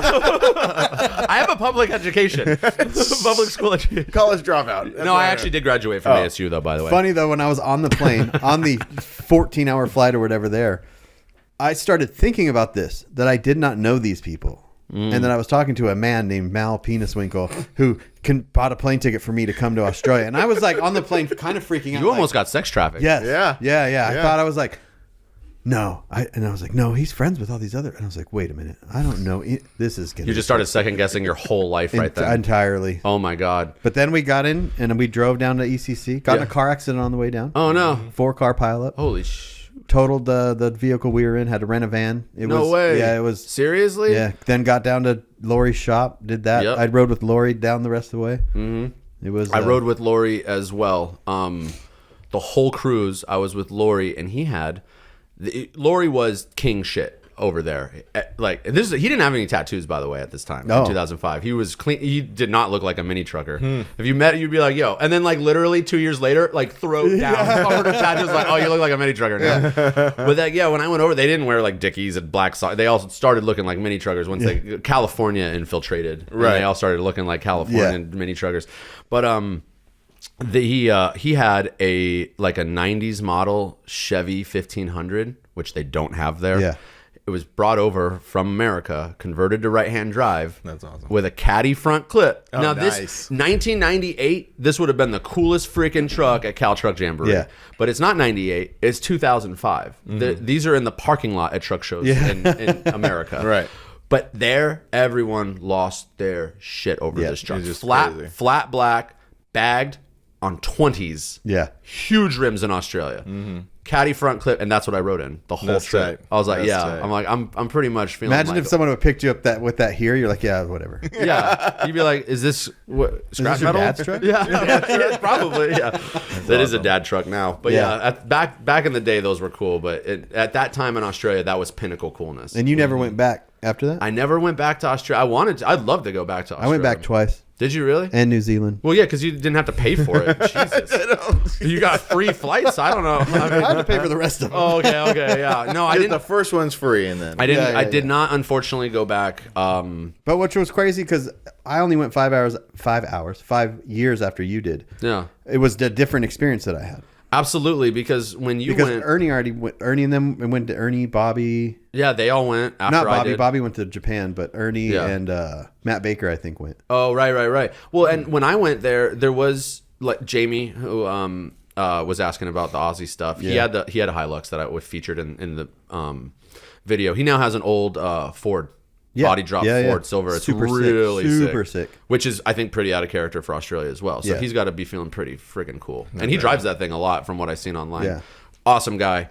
But he, I think they were in negative camber. Outside of that, Yeah. there was no severed ties Australia at the time, I don't think. There was it the last time I went down was with Max Fish and Cody, Oh, wow. and very interesting trip. We went to a different show down there, and there was it was very strange because, like you said, there was only negative camber, which started as an American club, and then there was a severed ties, and then all these American clubs. Yeah. But there were Aussie clubs Yeah. that were Yeah, that really? were traditional Aussie clubs. And I remember one of the guys had been drinking quite a bit or whatever, and he was like, "We're OG." Like there was a little animosity with the guys. They felt it was like easy, like they were just like, Oh, interesting. yeah, Yeah, I mean, it was all friendly when I was there, but yeah, the American clubs hadn't really infiltrated Australia at that time, and I think almost like, oh, you think you're cooler than us Aussies? You're just kind of that type. yeah, of like oh yeah, I could see how that could Yeah. cause a little rift, but yeah, and watching after I went watching their whole scene and community grow. I mean, then you started seeing magazine features with Aussie trucks, and I mean, and then all the American clubs came, and then there was severed, and then you just started seeing more builds and more wild builds, and yeah, they from after 2005, it definitely not because I went, but just because. Well, I in wonder general. what was the turning point? Do you think?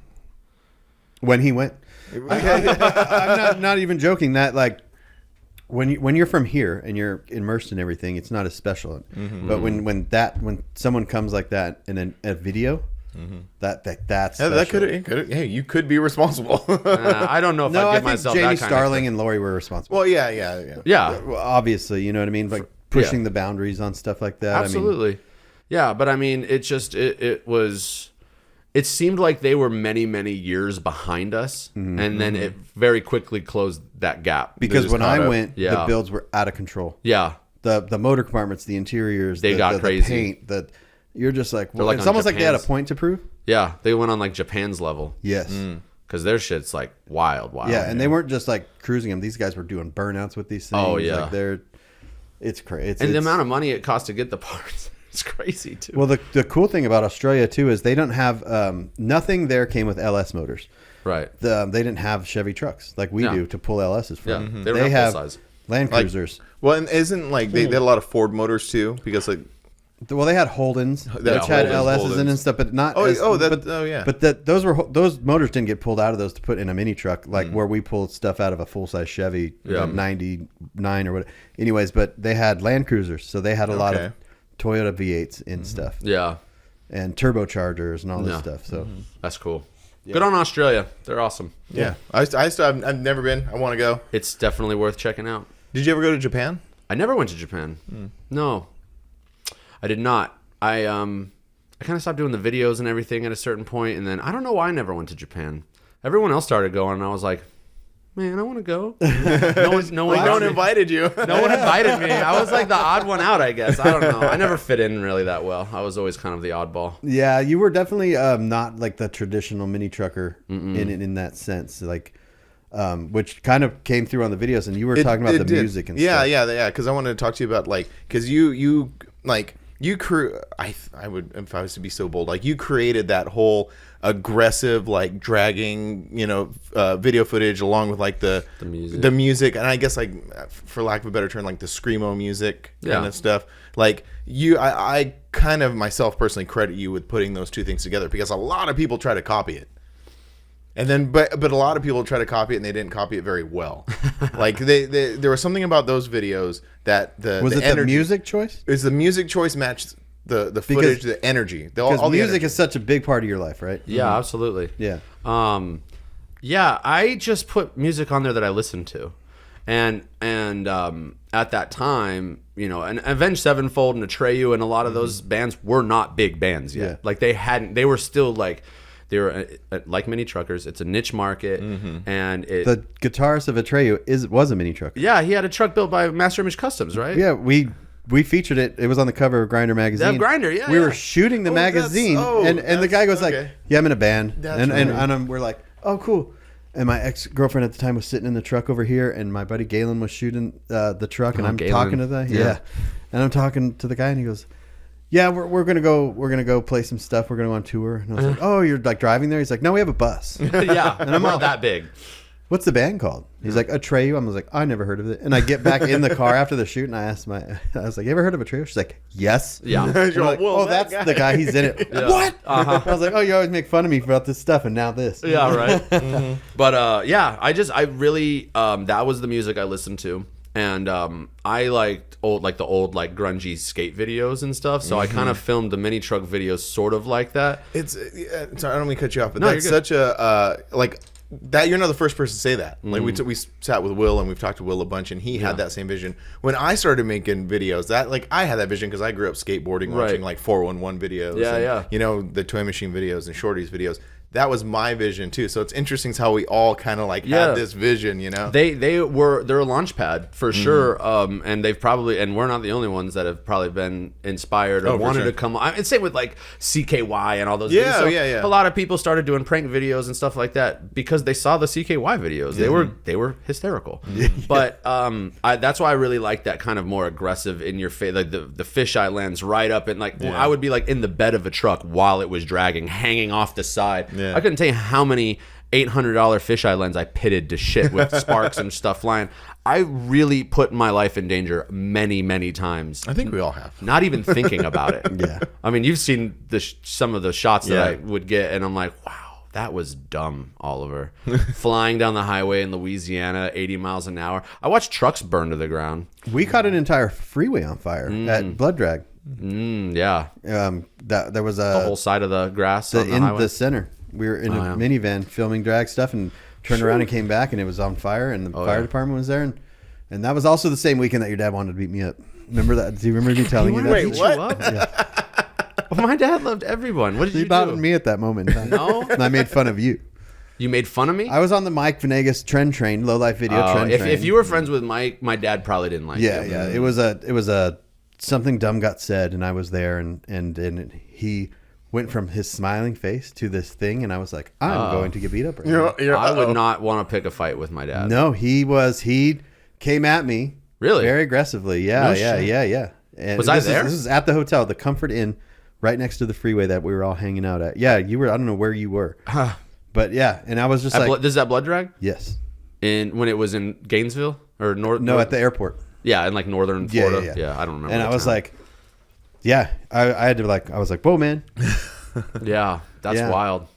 Alcohol was probably involved. 100% on both sides. Yeah, absolutely. Well, yeah. Don't drink, children. It was just a weird situation because there was a weird thing happening, but we were all still hanging out together. But then there was not sides, but it was it got clicky. It did. It got clicky. It got the Domination click and the low life click. Which click was cooler though? Yeah, I don't know. I'm just kidding. I don't know. Not my clique. I was just I didn't really. I just kind of existed and but I was friends with I was doing Grinder magazine at the time. Oh yeah. So Yeah, I didn't have a cool click. No one gave a crap about my click. They wanted to be on video. yeah, it really is. I mean, I look back and I think about all the friends that I mean, I still have friends from that time that I keep in touch, and some that I don't keep in touch with that well. Yeah. And that's, that's my And then fault. some trying to balance both sides. Right. Oh yeah, for sure there was that. But there was a lot of people that definitely hung around because I had a video camera. Yeah. Yeah, that happened. That happens a lot. And Pops was probably buying dinner. If you were hanging around and my dad was around at that show, because he didn't go to all the shows, but he did come to a few because he liked to have a good time. Man, I thought he was at every one of them. Yeah, there's a lot of them. There was a lot He of came them. to a lot. Did he try to go to one in Canada and had to fly home? Yes. Yeah. When you were talking about customs earlier, that I reminded myself of that story. I was already in Canada. I went up for the Ill Conformity You show. drove up. You got a ride up. No. I flew in. Oh, okay. I flew in, but a few days early to shoot a feature for the video. Yeah. And it was this like hidden gem that was up there that no one had seen yet. So I was like, oh, I'm getting the first dibs on this truck. Yeah. It was actually a really nice Ford Ranger. So I flew up a couple days early, and my dad was flying up to meet. And I already been to the show like a year earlier. And it's a good show. Cody and them, they all put on. What was the show called? Corey, sorry. Ill Conformity something summer something. I don't know. It was in summertime, I feel like. They did a milk chug competition there. It's like watching They did that at everyone throw. ECC with tuna. Ugh. You would have to run. Ching from Severed Ties. Did you meet Ching? Was he around back then? Anyways, this crazy guy. You would have to put on a cape or a dress, chug milk, go to this other station, eat tuna milk, and then chug it. Yeah, and then try to enjoy the rest of your weekend. But yeah, my dad so I had him pack all the Domination swag. That's So right. he had an extra suitcase with tons of shirts, hats, DVDs, everything. So he flies in and a couple days later, and he doesn't make it out of customs because they're questioning him. He's asking, and I'm like, Dad, just tell him it's a charity event. It's all for charity. Anyways, his story couldn't get straight. He told like two different stories because he didn't know what to say. He was all confused. He didn't know what. He's like, oh, I don't know. My son's. And then they were like, They put him on a plane back to Arizona. Sent him home. Wow. He that's never crazy. got to step foot in Canada. I was like, that is insane. Of course, my dad, of all people, would get turned away from another country. That's funny, man. So yeah. At least it was Canada, Yeah. not Australia. Oh, imagine that. Oh my God. I also had to bail him out of jail. Yes. You did know about that one. In Mississippi. In Mississippi at Showfest The when it was last in Greenville. one. The last Greenville. When it got like I don't think was I there. At the very last one, were you there or not? I don't know. We did the cruise out when Carrie would do the IF cruise. Yeah. I don't think I went to that one. Disturbing the peace, as everyone was, but my dad being probably the most obnoxious one. I got it all Doing on the video. most disturbing. Well, usually at that the cops were really cool, but then were. that last year they were not. It got very uncool. Things changed. It did. Yeah. It changed very quickly. And I have all of that on tape. But That's awesome. Kool-Aid and my dad both getting cuffed and thrown in a cop car. Together? I think they were in the same car. I'm pretty sure it was hysterical. I'm like, I can't even make this footage up. Like, this isn't staged. Like, I'm getting gold right now. Yeah. And then I had to go down to the courthouse and bail them out, and I had to spend the rest of my Saturday night at Showfest out front of the freaking jailhouse to bail out my dad and Kool-Aid. I've ruined my whole freaking night. But yeah, that was fun. Wow, So that's yeah, amazing. Domination days, they were wacky. There was a lot of there was some shit. Yeah. There was that a whole lot. era, man. It was wild. Do you think anyone would believe?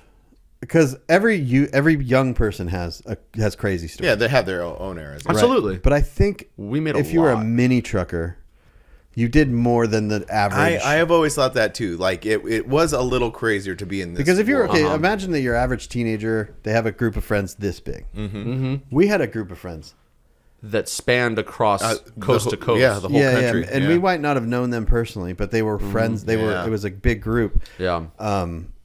Most people don't have that. No, and the kind of there's not another industry or another group, maybe some like motorcycle runs or something, but like in general, mini truckers going to shows and selling out towns, hotels. Yeah. And the cruising and the parking lot parties and all that there's not another group of people that were doing that. Yeah. And I mean, not that I'm aware of. And we were just having so much fun. I mean, cities would overstock beer at their gas stations when they knew we were coming to town. Like that's how big it was. Yeah. Cities would shut down 4-hour events. not out, like out, but Yeah, ones we yeah, would yeah, attend. yeah. You know, Right. I mean, Greenville, that city literally cleaned their water because of the money they made off of. I mean, I swear to God, Greenville. Kids' lives were changed. You remember the water there? The first year I went to Greenville, I went into the bathroom and flushed the toilet because I thought someone before me hadn't. Yeah. yeah. was that- Every And then the water came back the same color. same color. Yeah, yeah. And then you would take a shower and you would get out and you're like, You felt slimy. Slimy. It was Oh, yeah. weird. But then after a few show fests, show fests had been going on for a while, but a few more, every hotel was sold out. A few years later, the water was not green anymore. That's It was crazy. clean. They also built like 3 brand new hotels and then the show stopped. Yeah. Yeah, I never experienced a Greenville show, but I one was was- sure they were wild. There was some crazy shows, but Showfest definitely was. That was always the one that I heard of. It was like almost like a myth.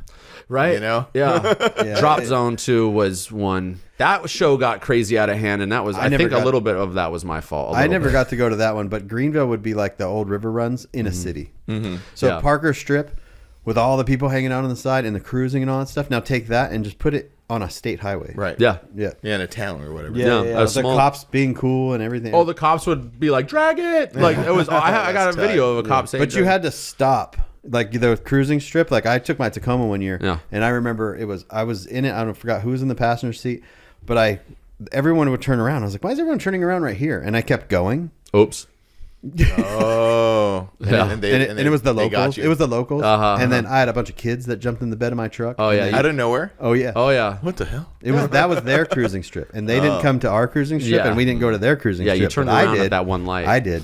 Whoops. Yeah. You learned your lesson. Yeah. Drop Zone was another one of those, though, because it was a 3-day run at the Salem County Fairgrounds. That's where we go to the relax show. Yeah. Used to. Used to. Oh, yeah. And you bring a tent, we would bring kegs. Because I started doing the cruise up there. The first year I did the cruise, just a small group of people. Mm-hmm. Do you remember when ESPN filmed that whole episode about mini trucks and I was on ESPN? Do you remember No. that? I have No. the tape. Oh my God. This is the first time I've ever heard. I have it on VHS. Carrie gave me a tape. Sports Network. Yeah, it was and they did it was a 30-minute episode and broken into 3 parts. Like one part was pre-runners and then the other part was mini trucks. Whoa, And the that's lady that crazy. hosted it had no idea what she was talking about, so some of the shit she says is hysterical. Because you're like, this is called shaving, and this is called Frenching. And it Was she at the show? They flew their film crew up to Oregon and met us there after I insane. did the cruise to Drop Zone. But the second year I did the cruise, by the time we got to Oregon, there was 100 vehicles. That's with awesome. us. So Drop Zone grew very quickly. Yeah. So it wasn't the chill party and camp show it used to be. It got out of hand. Yeah. And then eventually That's the stopped. show. But it that won show of the year after I did the cruise. Yeah, that's the one So- that Glenn and Chad went up to and got tickets for a decent exposure for pissing on the side of the road. Oops. Yeah. I got a ticket for peeing on the side of the road one time too, but I didn't get indecent exposure. Yeah. That's weird. They have a ticket that's urinating in public. Oh, Where's that? It was in Tempe. Oh, okay. no. Yeah. Well, the Arizona's wild, man. You can do whatever you want. Yeah. It's the Wild West out here. It's a wild, wild west. Yeah, Drop Zone was fun. I liked that show. I'd put that up there with one of my favorites. And so after 2009, did you kind of just drop off the map completely? Like, not drop off the map, but I'm saying you stopped doing the videos. Did you also stop going to the shows? Like 2012 was the SEMA, right? I took a break for a few years. So because you didn't, when you got the Tacoma done, you weren't filming stuff. No, the Tacoma pretty much was under construction the entire time I did so Domination. I didn't even put those two things together. Because the truck was blue and white when it was featured in 2003, so a year after I bought it, and then it got finished and was on the cover in 2012. Yeah. So about a that 10-year 10-year span about was being built. In that 10-year span, it went under construction for that whole time, and I did Domination that whole time. Yeah. But yeah, in 2009 when I stopped doing the videos, I released the last one, and then I just did normal life stuff for a while. I had a kid, I bought a house, and then I finished the Tacoma. Yeah. So in that time frame where I took a break from going to shows, I wasn't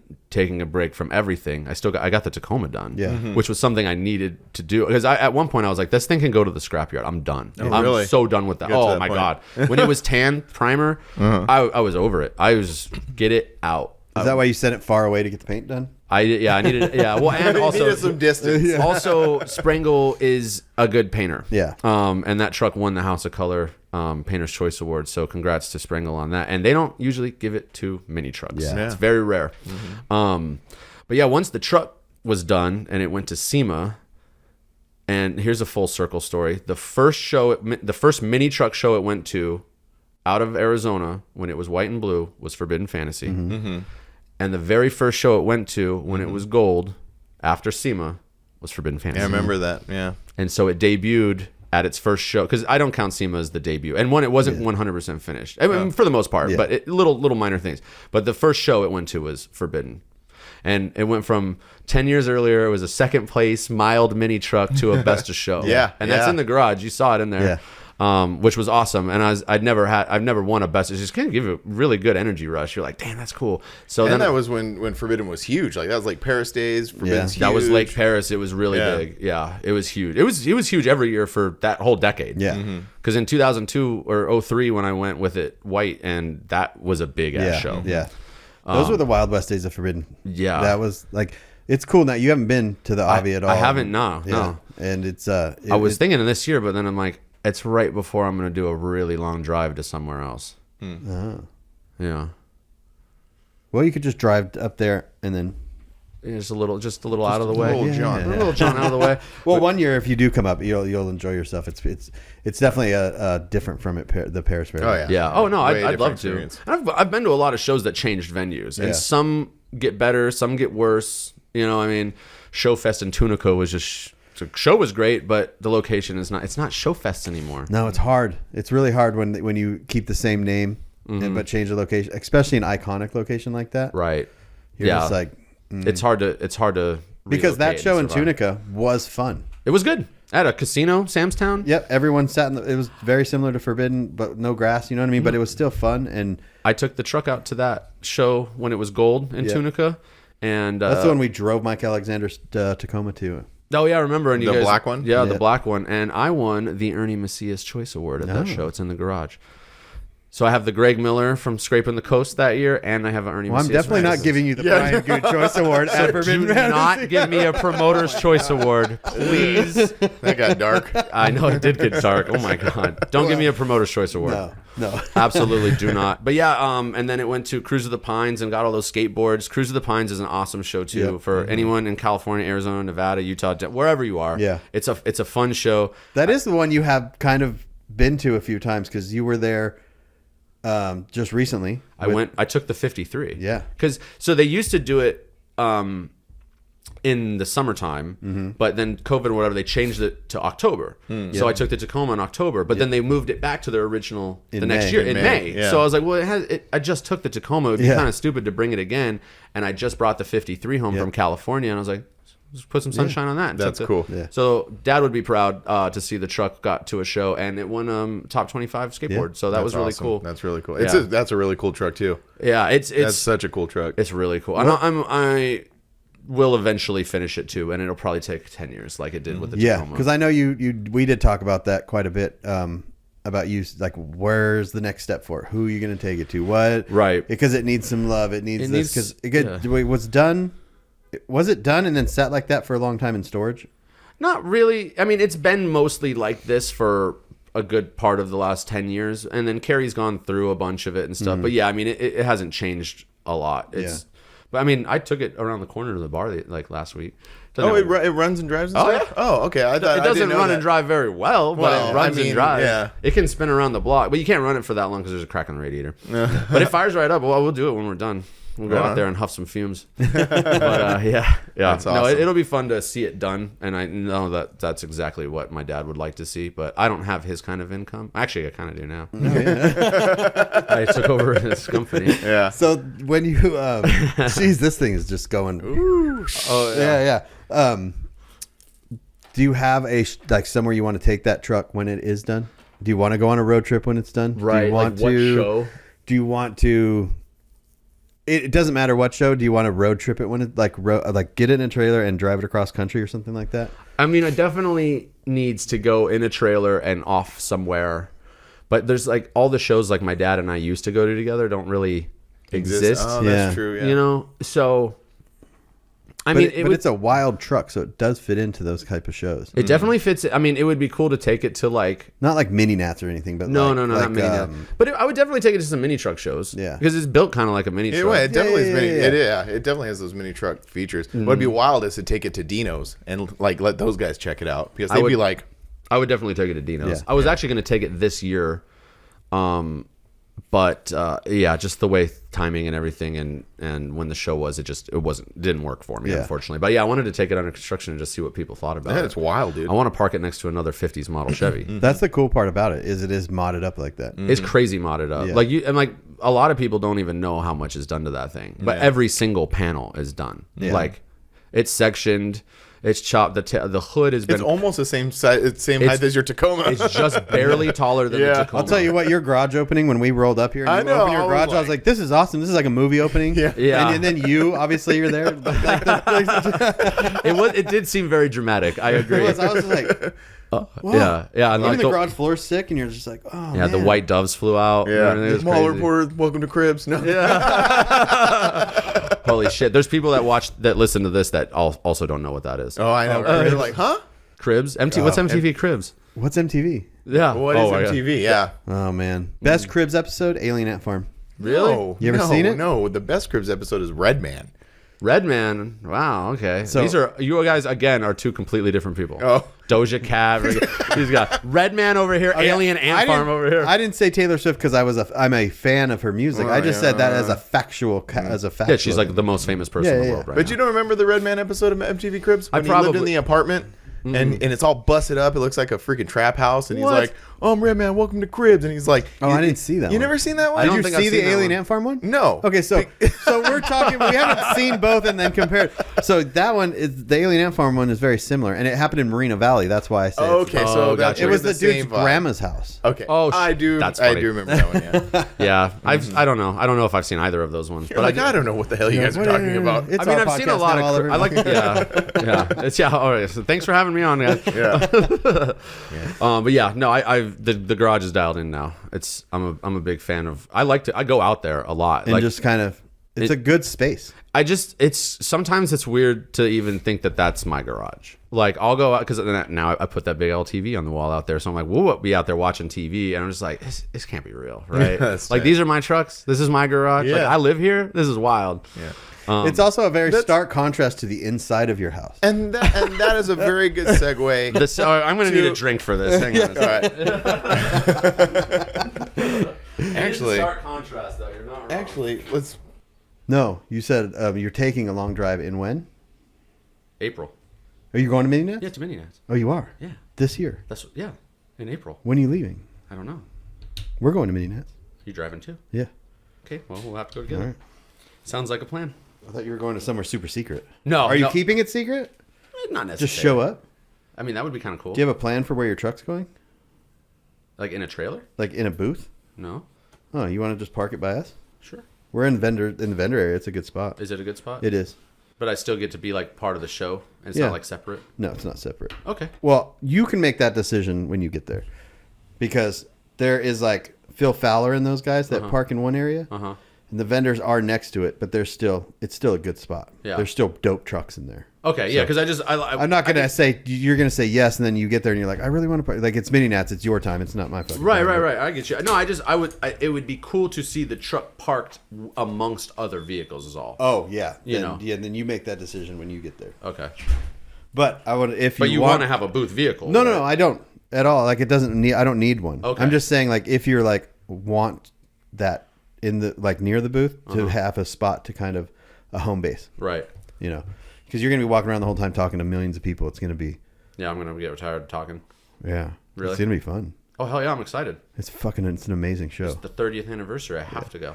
I was trying to get mine done by then, but it just kind of because I don't want to take mine 50% done and then take it 100% the next Absolutely. year. I'm like 100% or nothing. And so Sean with the Mazda, he was trying to get he submit. I said just submit it, just submit your truck. And he got accepted, but he's like, I'm not gonna finish it.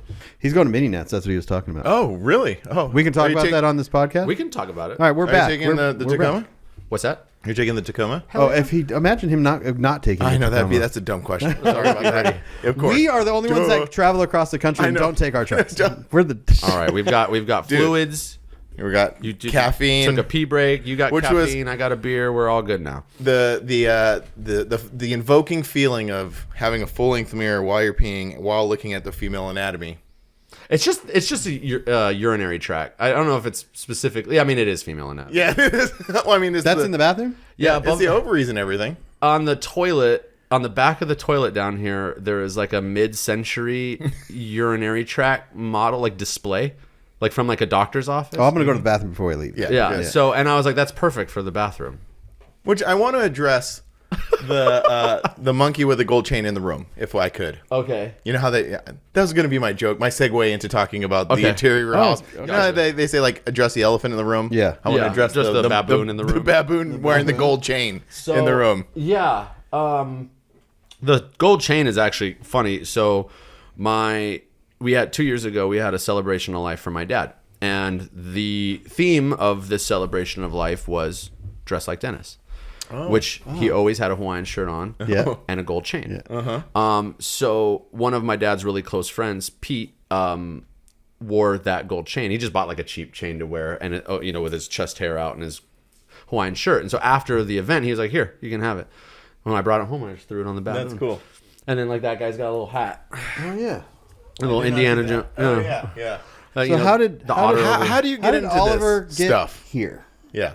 How did this? Because How do you go from shaggy hair, like, screamo guy to now dapper taxidermy guy? Well, in your 20s, I mean, you look different. You dress different. Right. I mean, I still listen to, like, different music and stuff. But I've always liked weird stuff. I've always been into, like, very interesting, odd things. And since I was little. So I've been a lifelong weirdo. But as you get older, you can afford more things. Oh, okay. Typically. Yeah, you got that adult money. Yeah, you got that adult money. So I've been able to build the collection larger as I've gotten older. But I've had, there's a shark jaw over on that shelf over there. My parents gave that to me when I was like 5. I still have it. Okay. What was your first big piece? Oddity? I don't, The first human skull I ever got was that big. That's what it was. The big white one. Those are human skulls? Absolutely. Neat. Yeah. Yeah. There's a lot of. Is that a human spine and pelvis? It is. Yeah. Yeah. There's a human foot right there. I think skeletal structures, skulls and bones and stuff are really fascinating. Yeah. And I think they're super cool. And growing up in Arizona in the desert, you find a lot of that stuff. Not human, but Well, if you look hard enough. I'm sure. Yeah. My dad always used to say, we'd be driving out in the middle of the desert. He goes, how many people do you think are buried out there? I'm like, I didn't think about it. I look in my backyard over the wall and I'm all. Oh, there's definitely people. There's definitely when they start to build houses back there. 100%. Yeah. Yeah. So it's. I haven't really added anything in a long time. I mean, it took a lot. I mean, I've been collecting stuff like forever. But you were doing the bats as income for a while, right? Well, just for fun. I mean, I made money doing it, but it was just, when I bought this house, there was a lot of empty walls, and there wasn't a lot of people that made artwork the way that I wanted. So I just started making it, and cool. I would post it on like my Instagram. People were like, "Oh, you want to make something like that for me?" And I was like, "Sure, I can do that." And then it just escalated. Yeah. And as you know, I don't do things like a little bit. I kind of do them a lot. Like the truck and the girl, like the Tacoma. Yeah. Like I kind of go all out crazy. Yeah. And so, yeah, for a while I was like, I was getting, and I was just doing it for fun. I was working for Southwest Airlines, and I worked for Southwest for 10 years. Yeah. I was loading planes on the ramp, and then I was a flight attendant for 7 years. That was another huge question that I had. How did I didn't know that you did the baggage and stuff you being a flight attendant. That's such an Oliver thing to be. You know what I mean? Is it really? Yeah. Okay, so that doesn't take you by surprise. No, it doesn't take me by surprise, but I'm very curious as to how you get to that point too. Right. So, that's a whole. Like, I feel like I've lived like several lives already. Yeah. Mm-hmm. And so flight attending I did that for 7 years, but while I was doing that, I mean, you get paid really, really well to be a flight attendant. I was just doing the oddities, like the custom frames and framing bats and other weird shit. I was just doing that for fun. Is this doing videos? I started doing that for fun. Like it's just an artistic outlet, right? Mm-hmm. And it comes in many forms, and that was my medium at that time. So it started to not become fun when I was getting lots and lots and lots of orders off my Instagram. And I'm like, now it's a chore. I was just like, I did it for myself at first to put some artwork on my walls. And then it turned into a little fun side business, and it gave me an outlet. You know, when you start making stuff with your hands, you kind of just, I don't know, it's peaceful, or it's like meditation in a sense. Like it just feels good. You zone out of everything else, and it's fun to create. Yeah. But then, yeah, it was like, now I have to, this is like a job, and that's not why I was doing it. So I stopped doing it. Yeah. And So that's, you don't have the oddities by Oliver thing anymore? Is I that let the- still around? It's. I mean, I still have the. chills? Yeah, it just chills. I actually no. I let the website. I did this with Domination. I got. Seeing a pattern. Yeah, you're seeing a pattern here. I have commitment issues. No, I definitely. I got, I get burned out, and then I just kind of move on to the next thing. I am not on to the next thing right now. So the oddities by Oliver is still your personal Instagram? That's actually my personal Instagram. Okay. Yeah, which is weird because there's like 20,000 followers on there, and Yeah. I'm sorry I don't know all of you guys. And it's funny too. The 'cause best one when people would come for the Tacoma That's what I was just about to say. and they would see this. Yeah. And then Like, the wait, comments. The comments would be like da da da da da da da da. Where's the Tacoma? Da da da da da. Oh, it's so weird because I feel bad because if you find me on Instagram, you're gonna be, and you came for the trucks, you're gonna kind of be sorely disappointed. I stayed for the rest. And sometimes, yeah, that's because I'll get like other mini truck pages or something, or like when you posted that video, I'll get a lot of mini trucker followers, Yeah. and then I'm like, oh, Here we go. you're coming in and you're not realizing there's very little mini truck stuff. But I've been trying to get better at posting more of it, especially since I take them out a lot and the weather's nice, and I usually just post it on my stories. Yeah. I don't post a lot on the feed anymore. Yeah. Stories are a great tool. Yeah, so I just post on the stories. So if you don't catch it, it's gone in 24 hours, I guess. But like, Stories would have been great. Remember back in the day, like you'd get super messed up, and it'd be like 2 a.m, yeah, and you would you're like, post what something happened? that you regret. They should have done stories like 4-hour stories, because you would post them at like 2, 3 in the morning, and then you would wake up and they'd already be gone. You wouldn't have to delete them. right? Yeah. Good. Yeah, I usually don't get on my phone if I've been drinking that much. But yeah, so I try to post more of it. But it is my personal page. It was the only Instagram I have. Yeah. Well, and then I have the one for the roofing company. I try to like the pictures on there. Yeah, thank you. I appreciate it. I'm trying to get a company that it's a roofing company that's existed for 30 years in the family. Yeah. Roofing is boring. No one wants to look at pictures of roofs. So I try to make it a little more exciting. I don't think do you have I a got to drone? follow down. What's that? Do you have a drone? I do not have a drone. If you could drones are super cheap and super great now. You could just go straight up, take a picture before, boom, straight up, take a picture of after. Like people like to see before and after pictures. Yeah, true. So, but I mean, I get up on roofs though every day. Yeah. multiple times. Yeah. But I don't actually roof houses like I used to. I mean, you grow up in a family that owns a roofing company. You roof a few houses. You've roofed some houses for sure. If you don't have a job, you got a job, and it ain't one you want. But I learned very quickly that you don't want to roof houses. But yeah, I did it for a day. I roofed houses I've for done a one few. day. I got up on the ladder and I would have to take the bundles. Bundles of shingles up there, and then the guy I know that was a friend of the family. Yeah. And then the next day I was like, yeah, I'm not doing that anymore. Yeah, no, you don't. It's a hard way to Absolutely. go. But you said he's like, yeah, if you want a job, you have a job. Uh-huh. Yeah, I didn't want that job. No, because there's a lot of people that don't want that job, but there's a lot of people that will do it. Yeah. But yeah, I'm trying to get that company into the social media world just so it gets, because I mean the internet's important for businesses. So I'm like, now I got to manage Porter Roofing. So follow the Porter Roofing Instagram, please. Because I know a guy in Arizona that does videos, not me. I mean, me. Oh, I thought but you I were know a smart guy ass. that does, no, but that specializes in social media and videos and all that stuff. Oh, okay. So if Yeah. you ever need that, I can forward you his McDougal? information. No. That sounds another fake sounding name. McDougal, McPenis, whatever. Like Again, he's listening going, So I have something that I remember. Did I remind you? I said, remind me to ask Oliver about this. no. And you forgot. And I almost forgot. And this is. Oh, you remember? Oh, but you now. remember? now. Oh, okay. Because good, I was good, like, good. He was just wanting to chastise you. No, I know, right? Remember when I told you?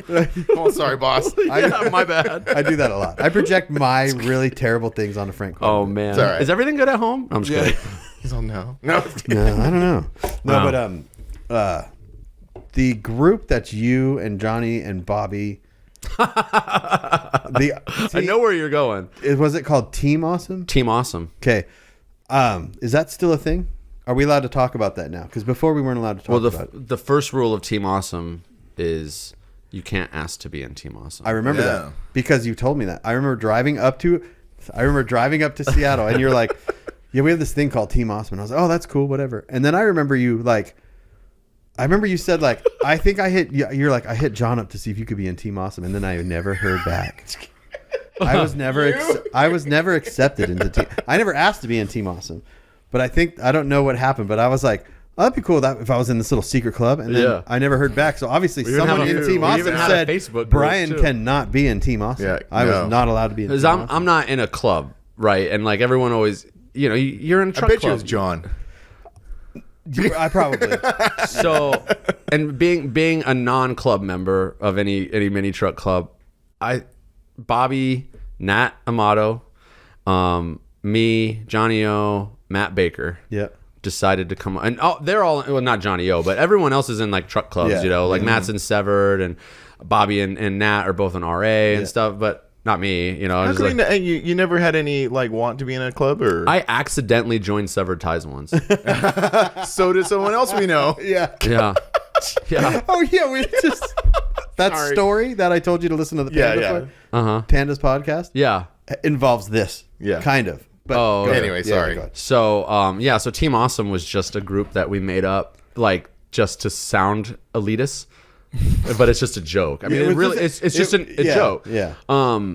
There's a Team Awesome logo on my back window on my Tacoma, and Bobby used to have one too. And we all had logos made, and I have koozies too.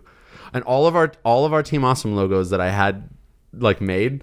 The Team Awesome logo is the same logo as the Teen Wolf shirt from Teen Wolf, Michael J. Fox, but it just says Team Awesome instead of Teen Wolf. That's awesome. And then I have a Hulkamania one. It's the Hulkamania logo that says I just Team remember Awesome. that conversation. Yeah, you can't ask to be. No, you can't. If you ask to be in Team Awesome, you'll never be in Team Awesome. Wow. Does Team Awesome still exist? Yeah, it's a thing. I mean, is it just one of those things where you're in, and every once in a while, do you guys check in on each other? What's that? Every once in a while, you guys check in on each other type Yeah, thing? I haven't talked to Matt Baker in quite a while. Mm-hmm.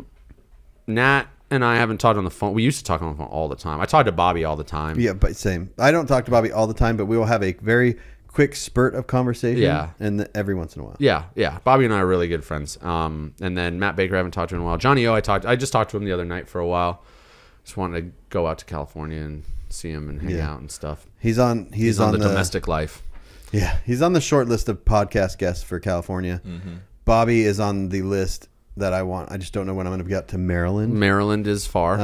But Bobby would be very fun to talk to. Yeah. He's got stuff to say. Yeah. He's a great conversation. Yeah. I gave him his nickname. Bobby the Creep. Oh. He had a question for you on the podcast. Did you see it? Yeah, I did see. Bobby's question is, do you think you're ever going to not be a piece of shit? Yeah, exactly. That was Bobby's question, and I'm not surprised because usually that's like how we text. He'll be like, "What are you doing, you piece of shit?" Yes. I'm like, "Yeah, Bobby, I will never stop being a piece of shit." To answer your question. And he will never stop being a creep. No, he'll never stop being a creep. So I didn't know Bobby's last name when I did the first Domination. I think it was the first Domination. I'm not sure which one it was, but I didn't know his last name. But I wanted to put him in the special thanks at the end or the credits or whatever. And I was like, Bobby's kind of a fucking creep. So I just put Bobby the Creep. So he calls me. He gets the DVD. The DVD comes out. And he's like, hey. He calls me and he's like, what the fuck is this? and that's a spot on Bobby impression, by the way. He goes, what the fuck is this? Am I Bobby the Creep? And I go, yeah, that's you. Yeah. And that's how we found out that his nickname for the foreseeable future was going to be Bobby the Creep. Yeah. And I'm just handing out fucking nicknames over here. Did you want me to tell you the accidentally joining Severed Ties for a minute? Yeah. Absolutely. Let's get it. Yeah. All right, where are we at? This podcast is like the Titanic. It's sinking and it's also 2.5 hours long. That's fine. That's how. Who said it's sinking? I just love self-loathing humor. Oh, okay, well. right. It's not sinking. You were losing me a minute ago, but now I got caffeine. I felt myself checking out. I was like, uh-oh. I've seen him check out when we did the 3 podcasts in a day. Yeah, he was sitting that right way. here, and I go, that's a lot. Yeah, it was, especially if they're long like this one. Well, and we started in the high desert in Apple Valley area in Southern California. Went to Corona, Riverside area. Yeah. All the way to Costa Mesa, all the way to San Diego. Sheesh. In one day and Yeah. back. Damn. And by the time we got to San Diego, I was like, I was cooked. He was like this. Uh-huh. Yeah. You know, you guys control your own schedule. Like, you cannot do that. Sometimes we bite off. Sometimes we get a little more ambitious. Yeah. Sometimes we're not smart. I know the same thing. Sometimes I'm not smart too, and or a piece of shit. Yeah. Well. No, the joining Severed Ties by like happenstance was the Tacoma was baby blue at the time. It was body dropped and all that. But I would always go up. Adam from Big Time had a bar up in North Phoenix. Oh, yeah. Remember that? Yeah. Was that That's where they chopped Richarachi's 300. That's where. Yeah. That's where you. Did we go with you? I forget the name. I don't know. Yeah. Yeah. But yeah. I know. So I would, and it was pretty much like a Severed Ties bar. 'Cause Yeah. I would go, and I was there all the time, hanging out with everyone. Richarachi was coming over to my house parties. You know, I mean, and this was when I lived in Chandler, and we had huge, massive parties at this house. Yeah. And I lived with Joe, my buddy Joe, who is, most people would know him from the Cover Up, which was in a lot of the videos. Now he's Oh, the cover up. Is that why they did this first song in the Low Life video? yeah, because that's like one of my best friends. They performed in front of Drew Brothers. yeah, out front of Drew Brothers, which is now closed. They are a great band. Yeah, Or were a great band. so the Cover Up became a different band, and so now Joe's band is Dead, DED. Okay. And that's really good too. Yeah. But he moved out to New York. He lives with his girlfriend in upstate nice. New York. But yeah, he lived with us. So they actually played a concert in our backyard. But it was cool. Joe was my roommate back then. And so anyways, we'd have all these huge. I would go up to the bar up in North Phoenix all the time. So I was always there. And that's also where they had their club meetings, up in like the loft upstairs. So I would just hang out. I was always just hanging out. And then one day they were like, "Oh, I went up to the meeting, and I was just sitting in there, and they're like, 'Hey, we voted you in.'" And I was like, "Oh, I didn't know I was petitioning to be in the club." They're like, yeah, you're always here. You're friends with everyone. You're voted in." And I was like, "Huh, I guess I'm in Severed Ties now." And then Come to find out. yeah, come to find out I'm in Severed Ties now. And then there was some people that really did not like that. Yeah. There was some people that really didn't like that, which is fine by me because fuck them. And Yeah. so I like it. So I put a logo on the truck at Rezo. Yeah. In Blythe. Yep. When the truck was tan now at that point. And I went to a few meetings which were way up on the north side of town, nowhere near where I lived, 45 minutes away, and they were always on Sunday. And I worked Monday through Saturday. I worked 6 days a week at the I time. don't do that. And I'm like, and the few I went to, nothing happened. It was just, we'd go sit at a restaurant I would never eat at, and no one would solve any problems or talk about the show that was coming up. And I'm like, why am I driving all the way out here just to hang out on a Sunday when I'm tired? I want to chill at home. So I stopped going to the meetings. And then after a while of not going to the meetings, I got a phone call, and they're like, "We voted you out." And I was like, Hold on. I was the same way you voted me in, you voted me out. So that was my That's short hilarious. stint as a Severed Ties member. That's And they were like, "And your truck's not done." Well, it is now. I know, now they look at it like, Damn it. But I never really was one for clubs and stuff anyways. And good for all the people that have them. All of my friends are in clubs. It's just not, it's not for me. It's not a me thing. It's just interesting that you were so involved in this scene and created so much stuff and were kind of like, you know, a big part of it, and it never worked. That's kind of interesting. Well, and also, though, wouldn't it kind of bias my opinion on things if I was... It does, yeah. It does. was a big thing with Finnegan when he was in Severed Ties. and the editor of Mini Trucking. Yeah. Same thing happened when Ernie was running Mini Trucking Magazine. As a no regrets member. like, no and regrets, running no Low Life regrets, no Video, essentially. And Yeah. that it does create some difference of opinions, and it was a conscious effort and thought though for me when I was doing Domination to not be in a club. One, because of the effort it takes to do it, and I didn't want to, and two, it would become a problem. You know, in people watching the videos or reading the magazines, they look at where your association is, and it causes problems. Dude, I remember, which is funny because now here I am in my position and I'm guilty of it as well. But I remember being like, you know, nobody, you know, just admiring everything from the outside, reading Mini Trucking Magazine and being kind of like angry, like no regrets, no regrets trucks, and yeah, of course there are no regrets trucks. You know what I mean? Yeah. But now she's on the other foot because now it's all also forbidden stuff.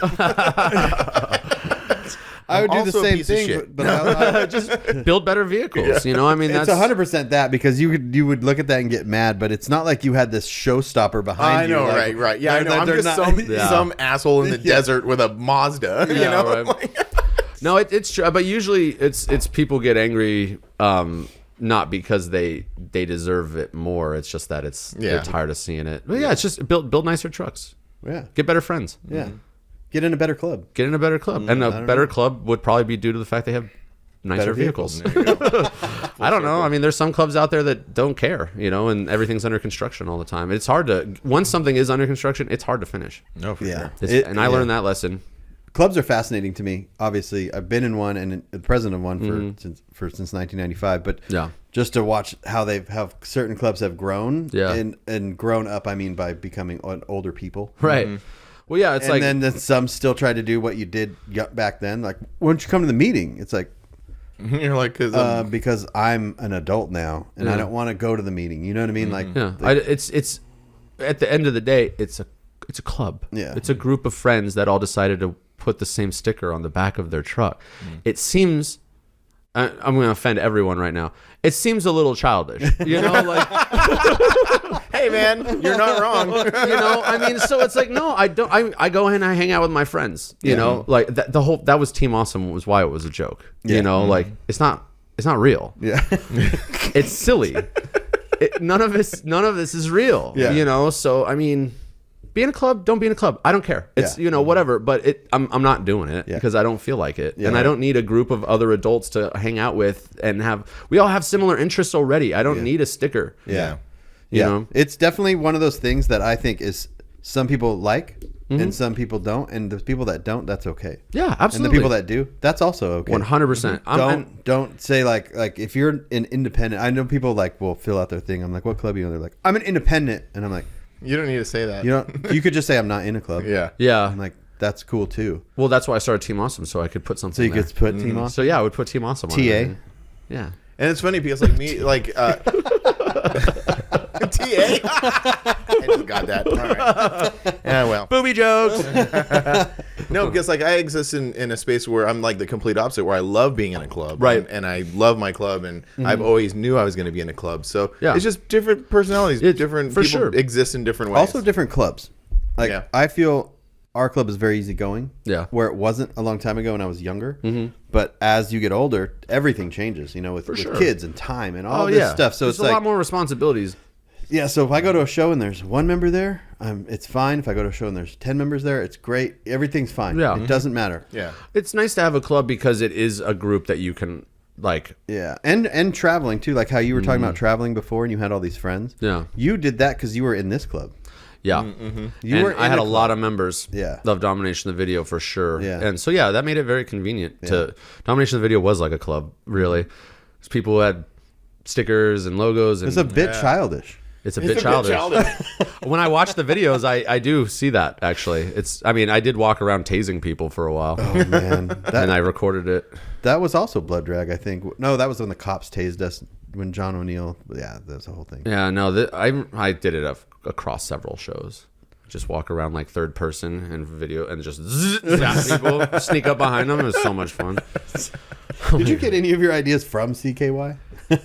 I don't know. There's got to be at least just by just by accident. You probably have. Just by the taser thing. I don't know where that came from. Someone gave me a taser though, and that was stupid. It was a semi truck just drove over a speed. Yeah, I just realized it. You live behind like a store of some sort. Yeah, that's a grocery store back there. Oh, okay. Yes, the alleyway between my house and the strip mall. That's the bar right there where those cars are parked. Did you were talking about putting a gate on your wall so you could just? I know. I used to hop over the wall and go to the bar, and now I'm like, no, my fucking knees hurt. You might as well just go around. I just go around. It's faster to walk to the bar than it is to drive. Yeah. Because by the time you pull out of the driveway to drive over there and park, you would have already been there on foot. Imagine getting a DUI on your way home from that bar. Oh my god. Sheesh. I know, right? You don't even go on the main street because you just pull out of the neighborhood and park and pull right in. The cop is like, "I'm giving you a DUI because you're a moron." Yeah, that's dumb. I take the golf cart over there. You can get a DUI on that too. Absolutely, but I just take the golf cart because it's more fun. Is that what's over here under the thing? Yeah, on the side of the house. I need a 3-car garage. I need a bigger garage. I need a 4. I would love more garage. But yeah, 2 trucks in the garage and a golf cart over there. Tight. And then I have my big truck in the driveway. God, way too much shit. Yeah. That's also, that truck is just parked halfway into the street. Yeah, no, it doesn't it's a very fit. Large vehicle. Yeah. I would assume the HOA would prefer it in the driveway than on the street. But yeah, it's an F-350 4-door long bed. Yeah. It's quite 8-foot the bed. vehicle. Yeah. So yeah, it hangs out in the street, but no one's ever complained. So again, fuck them. I love your approach at life. Yeah, you know, Yeah. I don't say I'm lackadaisical, but like I definitely care a lot less, and I don't take myself too seriously. But that's kind of I used to take myself a little too seriously. You know, back when I would get cranky and pissed off, you know, and get drunk and start fights and tase people. But now it's like I don't have the energy, man. Yeah. Honestly, you know, if you don't think the same way I think, I don't care. You know, if you want to be in clubs, I don't care. Yeah. Do whatever, man. Yeah. Whatever makes you happy. I'm approach. doing it. I'm doing whatever makes me happy. I've been pretty damn happy, to be Yeah. honest with you. What are you into right now? Like, what's your life like? Man, I've been working a lot. So I took over the family business, and that's been very consuming. So yeah, I've been tired, and my son's 14 now. So I spend. I have one of those, but it's Yeah. a girl. Yeah. Oh gosh. Yeah. So. And so yeah, he takes up a lot of time, and I like to spend time with him. And you know, we go to a lot of Suns games. Oh, cool. We watch a lot of movies. You know, and then travel when I can. Is he gonna play? Does he play basketball? He does. He didn't make the school team. He got cut on the second tryout, so I felt bad for him. But he plays in a league, and actually his league won the state like last season. They played at the Suns Stadium. Oh, really? Yeah, it was crazy. I got to sit courtside at not a Suns game, but my son's game. Do you Didn't mean for that to happen, but it worked out. Do you do like travel like basketball or anything like that? It's all in state, but yeah. Oh, okay. Yeah, he loves sports. He's super awesome. You should have him on sometime. But no, yeah, I mean, doing family stuff, and you know, my mom is just got remarried, and so I mean, family, and I try. Like I said, I watch movies a lot. Yeah. I like to be at home. Yeah. More Yeah, now yeah, than yeah. ever. I was never home for all those years. I was gone every weekend, and so now I'm just like, I'm supposed to go to Japan in June. Yeah. Not supposed to, but there's a preliminary plan in place, and I am 10 years ago, like back when I was like 15 years ago when I was doing all that stuff, I was like getting ready, and now I'm like dreading it. not dreading it, but I'm just like, do I want to be halfway across the world for a week? Right. It's exhausting. It's just a different feeling. Yeah. you Which know? is interesting because you guys combined, if you were to like, we're sitting here talking for all this time and like going through your guys' early lives and stuff and talking about it. Imagine being someone who didn't do that. You know, I think that's maybe why you guys have this perspective on life, because you've done so much in your life. You're like, why do I need to do Well, it's because anymore? most people do it when they retire, Right. Right. or they do it after their kids are out of their empty nesters. True. I don't have kids. You did it before you had kids.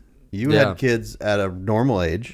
You know what I mean? So And I'm like, still out fucking around. well, you're gonna, but you're. See, I'm getting but- back to fucking around. Yeah, now. but you're gonna do it. You're gonna do these things like later. Yeah. So it's like No, that's what I'm saying. Yeah, that's what I'm saying. That maybe that's why you're in the headspace you're in. Because it's you tell 100%. me- It's 100% right. Because if I had never been to Japan, Right. and like and it would be different. Yeah. Yeah. I don't know. I mean, you know, it's like, I've seen some shit, you know, like, yeah, I mean, between, you know, travel, I mean, it wasn't just filming Domination. And that was when I started flying to shows instead of driving to them is Yeah. the difference. But I went to a hell of a lot more because of the videos. When I was showing a truck, I went to a lot less because it's harder to drive to 40 shows, you know, and in a year I would go to 2 or 3 shows out of state a month. I mean, I would go to a lot of shows. And yeah, you get a different perspective. And then it was what made being a flight attendant so easy was I was like, I've already been here. I've been to all these places. Okay. You know, and there, I was a new flight attendant. And the other flight was just, oh, there's a great place to go here. I'm like, I've already been to this city. They're like, why? How have you been here? Yeah. And I'm like, truck show. Yeah, They're like, yeah. what? What are you talking about? Yeah. So it was, you know, you start flying and staying in all these. But again, another perspective on life is just a shit ton of travel. I mean, I was on 40 to 60 flights in a month. Wow. For 7 years. Yeah. And so you go to a lot of cities and you meet a lot of people and you go see a lot of shit. And yeah. Do you see a lot of shit, or is it just like airport to airport to airport? No, you see a lot of stuff. Oh, that's Yeah, cool. it just depends. You're in certain cities for short periods of time and you're in some for longer. I mean, I was in Queens, New York for like 20 hours. I spent a lot of time in Queens, New York. Not a place I would really think I would be. Yeah, right. But then you're like, what movies did they film here? And then you go start finding filming spots. You're like, oh, well, they filmed Coming to America. So then you go, oh, this is the barbershop, or this is the, like you just go looking for stuff. I found the pier from Point Break in Manhattan Beach. Oh, cool. Yeah, where he buys his surfboard. Stuff like that. Bobby's big into that too. Yeah, He Bobby. loves- Yeah, I kind of live vicariously through him sometimes when he does that stuff. He asked me because he goes to the Roadster Show every year. Yeah. So he's like, "You going?" I was like, "Nah." In Pomona? Yeah. Yeah. I was like, "Nah, I'm kind of a piece of crap." But he goes, "What's in Palm Springs?" And I went, I don't know. Like, I don't, the stuff you were interested in, I have no idea, but there's probably a lot of cool stuff out there. Oh yeah, I'm sure there's tons. There's all of I what I like to take people here to is Bill and like the Bill and Ted's. Yeah, the Bill and Ted stuff. So there's tons of stuff here from. They just bulldoze Here? this. Yeah, here because Oh.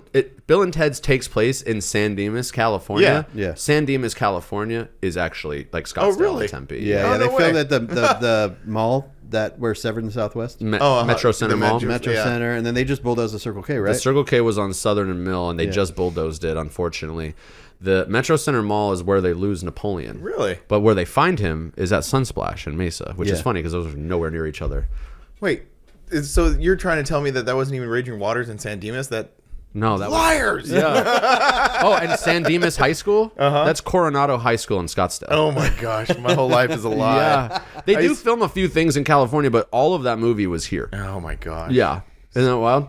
But they just say it's San Diego. We got palm trees. You can, I know, if yeah, you you say it's could've- Call and you don't know, you Yeah. think it's California. Yeah, pretty much. It's all It looks placebo. very the same. Yeah. Yeah. So yeah, My whole life is a lie because every time I'd cruise through like that area, San Dimas, Pomona area, I'd be like, yeah, man, build it. No, Yeah. it's all a that's when lie. Napoleon was going down the slides. Like, nope, that's Nope. Sunsplash. Yeah. dog. That's awesome. That's cool. Heck yeah, man. Yeah. So, anything else? I don't know. I thought I was going to ask you. Do you have any questions? Wait, do we have any questions? Is that all the questions for Oliver? I kind of messed up and forgot to print some. Yeah. Oh, that's okay. Today was a little. We misfire kind of, but today. you know, most of them are like we went through them. Like a lot of the questions were stuff that we were going to ask. Ask anyways. Yeah. Yeah. My question for you is, because you actually attempted successfully for a while print magazines. Yes. What do you think about the resurrection of Mini Truckin' as a print magazine? Huh? That's that's a weird subject. that is a weird subject. I mean, I have thoughts, but I mean, I'm just curious what other people think. I don't know if it's fair to me to have my thoughts here. You know what I mean? Because I do have some weird ones, and I don't know. I want that magazine to succeed. Absolutely, me too. And I want them to succeed. And if they need any help with that, like photography wise, like I'm 100% on board. For sure. I just don't know if it's going to have the same feelings that the original one did. I hope it does. And print is a hard thing. It's a hard industry, but and it's a very small market that you're selling to. it is. And I just don't. I'm really curious to see how they reinvent themselves. Yeah, I'm looking forward to it for sure. And like you, I want it to succeed. Of course, I don't want anyone to fail. I'm just very curious because it's are they going to keep the same format? You know what I Right. mean? Like your editorial column, your readers' rides, like all this stuff, and what are they going to uniquely put into it? Right. Because the original Mini Truckin' magazine was just like each editor that took over it was Changed still it a the same, little bit. a little bit, but the format was still the same. Yeah. Yeah. Yeah, I mean, I think format's important, or consistency for that matter. Yeah. But I mean, it's up to the person to decide whether they're going to reinvent the whole thing or if they're going to keep a lot of it similar because it's familiar. And people I don't know, people probably like familiar. I'm not going to tell anyone what they should do with it. The biggest thing is like when I got into Mini Truckin', the editors were not accessible. Yeah. Right, so you saw like Lance and Finnegan and Mike Alexander, like that era, a little more accessible, but Yeah. like the era of like Mike Self, Courtney, all that stuff. yeah. Those guys were celebrities to me. Yeah, absolutely. They were definitely on a pedestal. So when you saw them at shows, you're like, Yeah. that icon right there. Yeah. but you couldn't just send them a message on Instagram. No, it definitely, I feel like once Mini Trucker took over the magazine, like when it became like a mini, not that they weren't, Mike Finnegan and stuff, but like when it kind of got passed over to like Mike and Ernie and John, like you had guys actively in the industry that were known already with cover trucks and went to shows, suddenly ran the magazine. It was like in the hands of the Mini Truckers. And it felt a little more accessible or genuine because of, you're like, I just saw that guy. We talked. Yeah. We hung out. They weren't, I mean, people celebritize, I don't know if that's a word, like some of these people, right? Yeah. I used to get it all the time when I was doing Domination. People had me sign their DVD. I signed autographs. It's fucking weird. We sign we do autographs that too, too. and it's very strange. It's so strange, but it was cool. But also, I'm like, I'm not that guy. Yeah. You know, like when you, it's hard to have the perspective when you're on the inside. Yeah. Outside perspective, it's hard. That's why sometimes how, I don't like giving. I'd like giving my perspective, but I don't like giving my perspective because it's a different, Right. in a different space. Right. So like the there's more parts to the mini trucking scene now, like in LA with all those guys and stuff. So I just hope that they reach out to that and get the, because those are the people that are going to get excited about it. Like all of us, it's exciting, but it's the different excitement. Yeah, that's a good point. I didn't think of that. You know, so and what features are they going to run? Are they going to run new trucks? Are they going to run? So many times we try to keep with the past instead of trying to do the future. Yeah, like we're just like we talk about the past so much because we loved it and that's what it was. Yeah, but there's still now, and then there's still tomorrow, and then there's still like this. So we got to keep going instead of talking about the past. The whole magazine can evolve, too. I mean, because you can do features where you're like, hey, the tributes to this truck was on the cover 20 years ago, and now here it is again. Like, but you can't overdo that. No, you can't. That's but the it's problem. a once in a while thing. Exactly. And you bring in people from the industry, like how you're doing with your podcast. Like, hey, we're interviewing this person now. Like you do that for the magazine. Yeah, Q&A. Right? Yeah, Q&A. And like, hey, we just caught up with Max Fish or something, and like people want to. They did that in mini trucking a long time ago. The biggest problem one of though those. is now you're in a situation where we have social media. Yeah. So we already know everything. Right. It's true. Show coverage, same thing. Yeah, you don't need show cover. That's the problem with the magazines is that you can get all that content without buying a magazine. And I think If I were to start a magazine myself, show coverage would be less and features would be more, and I would concentrate on the owners and the owners, and also very quality photography. That's important. It would make it makes it special because if you're going to ask someone, I've seen this before where someone is asked to stay after a show. You're like, hey, can you stay after? We're going to feature your truck, and they're like, no. Really? Yeah, because that was the most exciting thing when an editor came up to you and they were like, hey, we want to shoot a feature. You're like, what? Yeah, I will stay till whenever. It's like you hit the lottery. But I saw that excitement go away. Really? Yeah, and it's because the magazine that they were asked to be in wasn't special. Didn't have that prestige. It didn't anymore. it was just someone taking a photo. Right. And it's like you have to make that moment special, like John Jackson special. Like it has, like not everyone has to take that quality of photo, but it has to be on that level of like if Johnny O is going to shoot your truck, that was you're going deal. out of your way to figure you want to have John shoot it because he's a really good photographer. And I knew exactly who was going to shoot the pictures of the Tacoma for the cover. It wasn't going to be anyone but John. But I mean, I don't know. The print media, it's different. Street Trucks is very different. I mean, I still shoot for quite a few magazines. Do you? Yes. C10 stuff, a lot of Chevy stuff, old stuff and stuff like that. It's definitely different, but it could still happen. It's just like, I don't know. It's going to be. I'll be interested to see what happens with it. I'm interested to see what happens with Street Trucks. Street Trucks is different too because they're a big corporation magazine. Absolutely. And the staff has changed so many times. The staff has changed. The magazines I shoot for, like the one is it's just one editor and a bunch of freelancers. Yeah. And it's owned by guy. It's not a big corporation type thing. Right. So big corporations got to see the returns. If they don't see the returns, the money and stuff, then it will just go away. They don't care about it. Absolutely. So yeah, and then they shut it down. Yeah. In the words of Public Enemy. So I'm really curious about that stuff. Yeah, like you said, you're like the people who are running Mini Trucking Magazine now just have to figure out where they fit in this whole space. Where are they going to lean on the magazine, like the name of the magazine to bring people in, but then they also have to produce quality content. The name is going to hook people no matter what. 100%. But yeah, you have to have a reason for them to stay. Yeah. And yeah, that's the content. It's got to be good. They don't live close to us, so it would be cool to obviously get them on. But were they from back east or something? Yeah, Midwest. Okay. I wasn't sure who it is. I follow the page on Instagram. Yeah. So it would be like we're going to start traveling more for the podcast thing. Okay. Like we'll go to like St. Louis and then we'll interview 4 people around there over a weekend and then come home. So absolutely, we're definitely going to like go out and get. Kyle's out there. Talk to these guys. His shop Forever Rad. Have you seen the motorcycles he's been building? Oh my God! Follow his Instagram page. Forever Rad is the name of his shop. He left Sprangles. Kyle was a big reason that Tacoma is as cool as it is today.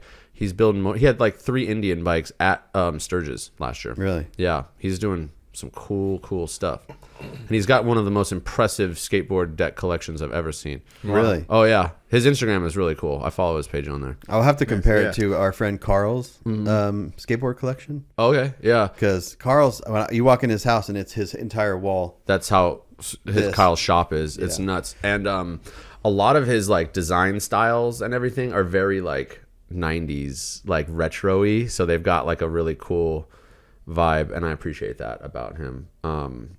Forever Rad. Forever, Because he's forever rad. absolutely. It's forever underscore rad underscore. But yeah, here's some skateboards. Oh, nice. Yeah, they're all pretty cool.